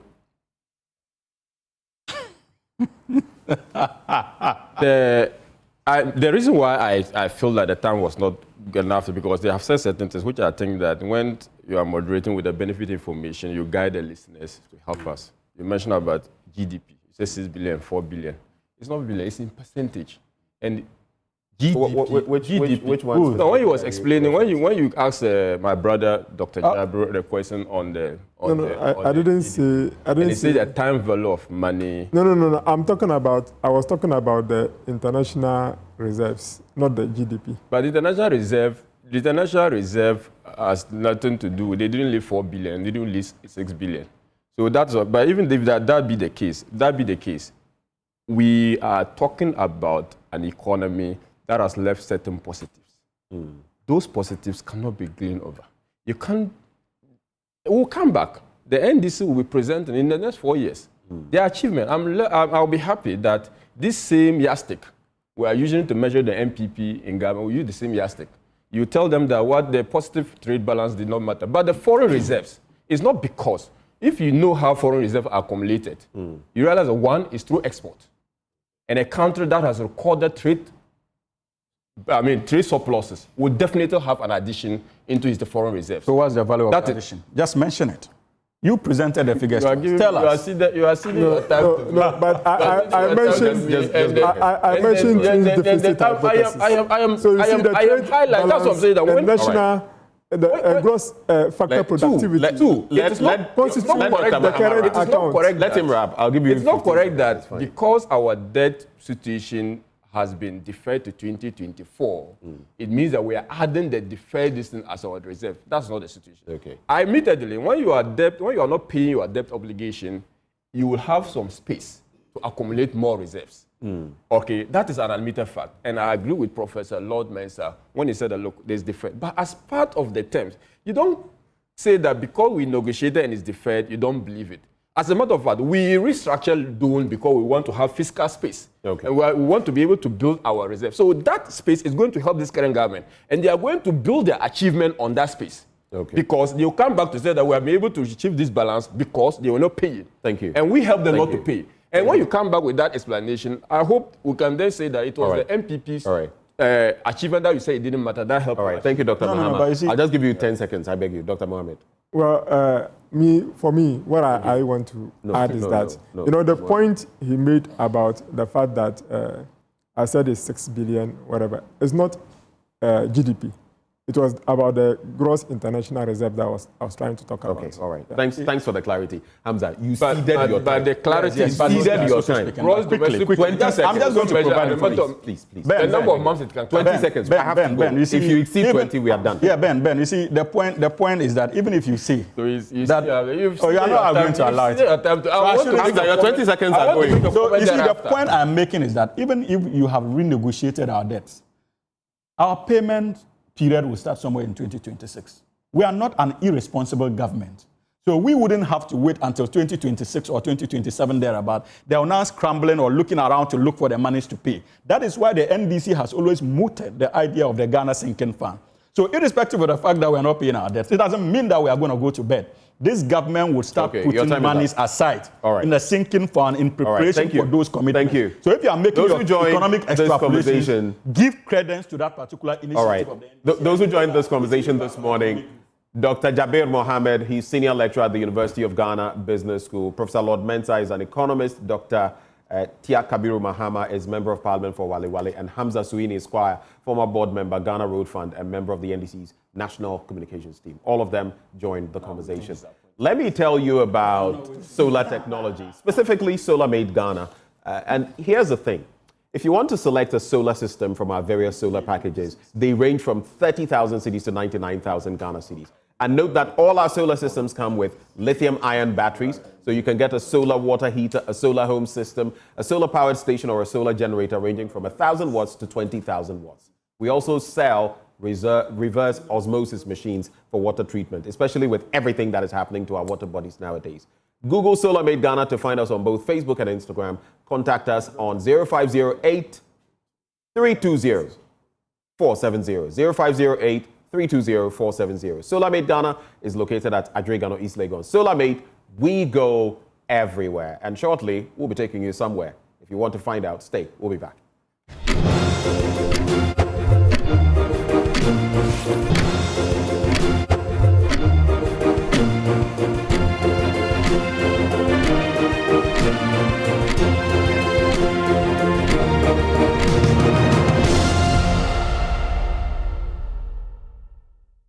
To get late. In the AM show, and I like to think we're continuing our big stories because the Hobson family are celebrating 79th Speech and Prize Giving Day. That's a big story. In the studio with me this morning is architect Nana Ikuya Berme. She's the president of the 2000 Hobson Group, and Dr. Sandra Dake is project manager. Ladies, welcome to the program. Thank you. Thank you. You are smiling. And I know that you can't wait to talk about Holy Child and how it's influenced your life. Let me start with Dr. Dake. How has Holy Child turned you into this phenomenal woman you are today? Holy Child was always a choice for me. It was the place of discipline, the place where women of substance were born. You couldn't walk through the school and not let the school pass through you. Those were the words going through the school. So it's influenced my life in many ways. Okay. Discipline, you have it. I don't know what else to say. Let me throw that to the architect. Yes. I like female architects. Yes. Yeah. Yes. So can you share, just before we get into the celebrations and the details of that, can you share some values that you picked from Holy Child that's molded you into this woman you are today? Yeah, I mean, I was a visual art student in Holy Child, which has led to what I'm doing now. And I will say for sure that as a visual art student, I couldn't have been in a better school. I had to come out of the school to even realize that in some places visual arts wasn't considered prestigious, because in Holy Child we were stars. My class and I were special. I mean, we did so much. We were given so much opportunity to actually explore our creativity. And so going into college, it was like a breeze for me. So you had a difficult training and an easy battle. Absolutely. Factor non-verbal. I heard it yesterday on the radio. Yes. Well, let's talk about MMF, something that your group, that is Hobson 2000, established. Tell us about that. Let me start with you, Dr. Dake. That's the Millennium Maintenance Fund. Great. And that was, I think, Nanekia's brainchild. Oh, no, then let's hear from Nanekia instead. Yeah. All right. So coming with my background, one of the things I've done personally with my firm is support legacy projects of secondary schools. And over the years, we've seen how difficult it is for collecting funds to do, a major project, and after a year or two, you go back and we know the challenges with maintenance in this country. And so when it got to our turn, I mean, it was almost expected that we will be the ones to build something, because I'm not the only architect as well in our year group. Our legacy head is also, she's my partner actually in my firm. Okay. And so we should have built something, but we sat back and said, no, we can't continue adding to the problem that the schools are facing. So instead of, going and building something afresh, why don't we create something, especially as the year group that is actually ending a millennium and starting a new one? Why not lay the foundation for other projects that are coming to ensure that they will survive the test of time? So we decided to set up an endowment fund for the facilities of the school, so that every year group after us, whatever project they do, there is an arrangement to ensure that the school still stands. But Naneke, how does the money get into the fund? Yes, so our project actually is a collection for the seed amount. And I'm happy to say we are just about on our target. We are. What's the target? Yes, we are under 150 ladies, and we have raised 2 million Ghana cedis. In 1 year. Yes. Please clap for us. You raised what?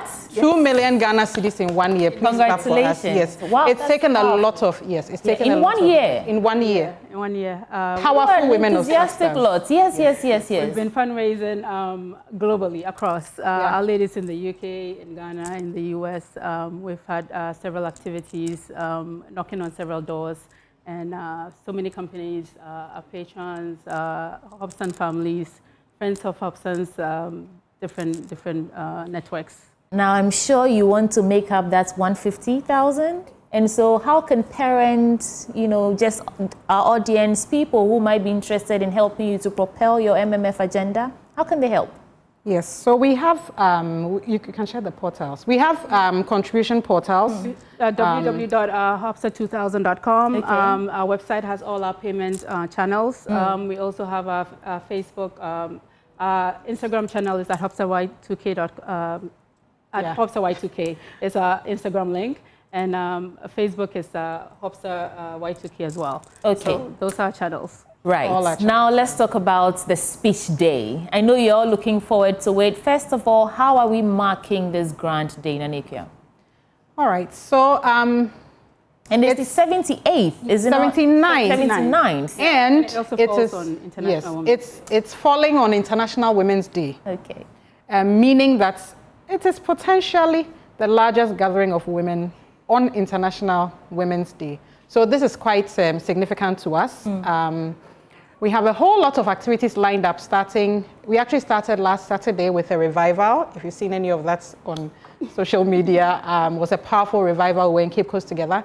On Thursday, the entire year group is arriving in Holy Child, and then the activities continue the entire year group? Yes. Okay. I think we're expecting about 120 ladies. Okay. Yes. And then we are calling this the Hopsa Year of Return. So we are actually, we've called on all Hopsa of all different generations. We will have multiple generations of Hopsans in one place coming Saturday, and it's going to be marvelous. You're gathering, I believe, on one central subject matter or theme. What's the theme for this year, Doc? All right. Our theme is it's actually around sustainability. Okay. Yes, sustainability, preserving educational infrastructure as a sustainable legacy for future generations. That is our theme. What will be different about this 79th speech and prize giving day? After 78 times, I'm sure we are looking to be, what's the X factor for this one? Yes. So as the year 2000, we've come to be known as pace setters to some extent. We are doing a lot of things that haven't been done before, and we are also very conscious of our next speech day, which is going to be a grand one, the 80th one. And so our speech day is actually making an effort to bring everybody into the fold so that come 80th anniversary, it will be with a big bang. But we are laying the foundation. In fact, everything we are doing as a year group is foundation laying, basically. Okay.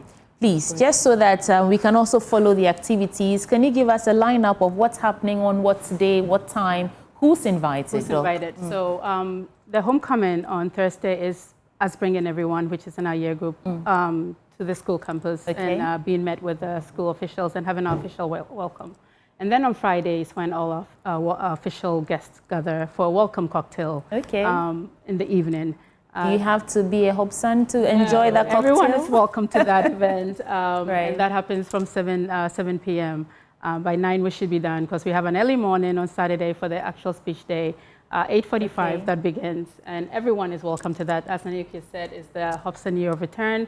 All friends, all Cape Coast schools, other year groups, other schools are all welcome to attend the speech day. And then in the evening, we have a barbecue to celebrate a successful speech day. Well, so if you miss Thursday, you have Friday. If you miss Friday, you have Saturday. And on Sunday, we have a Thanksgiving. Oh, that's Sunday. Okay. On Sunday, we have a Thanksgiving Mass as well, and everyone is welcome to that as well. So. Well, I wish you both the very best. Thank you so much for coming. And I want to enjoy the cocktail, so you'll be seeing me there. In the studio, those who join us for this conversation on HOPSA 2000-year group speech and prize giving day, which marks actually the 79th speech and prize giving day for Holy Child Secondary School in Cape Coast. We have architect Nanhyia Berme, she's president of the group, and Dr. Sandra Dake, project manager for the group. And we wish you all the very best. Thank you so much. Thank you for having us. But before we go, I do want to tell you about Syntex Tank Ghana. Let's talk about water tanks. Do you know the secret to real water storage? I want to tell you about that. It's simply the tank that doesn't have the tortoise on it. It's not the correct tank. That's right. The tortoise tank, Syntex tank. It is the champion of water tanks. It is strong, it is durable, and built to handle our Ghanaian weather. Rain or shine, Syntex tank has got your back. So, my people, go outside, check your tank, and if it doesn't have a tortoise on it, it's time to upgrade. Join the Syntex tank family today and enjoy water storage that's tough like the tortoise. You can call them on 0244-335-168 or find them across all social media platforms, Syntex Ghana. And that will be our show for today. I did this with Benjamin Akakpo. My name is Sweetie Abochi. We're back on your screens tomorrow from 6 a.m. to 10 a.m. For now, stay. News Desk takes over.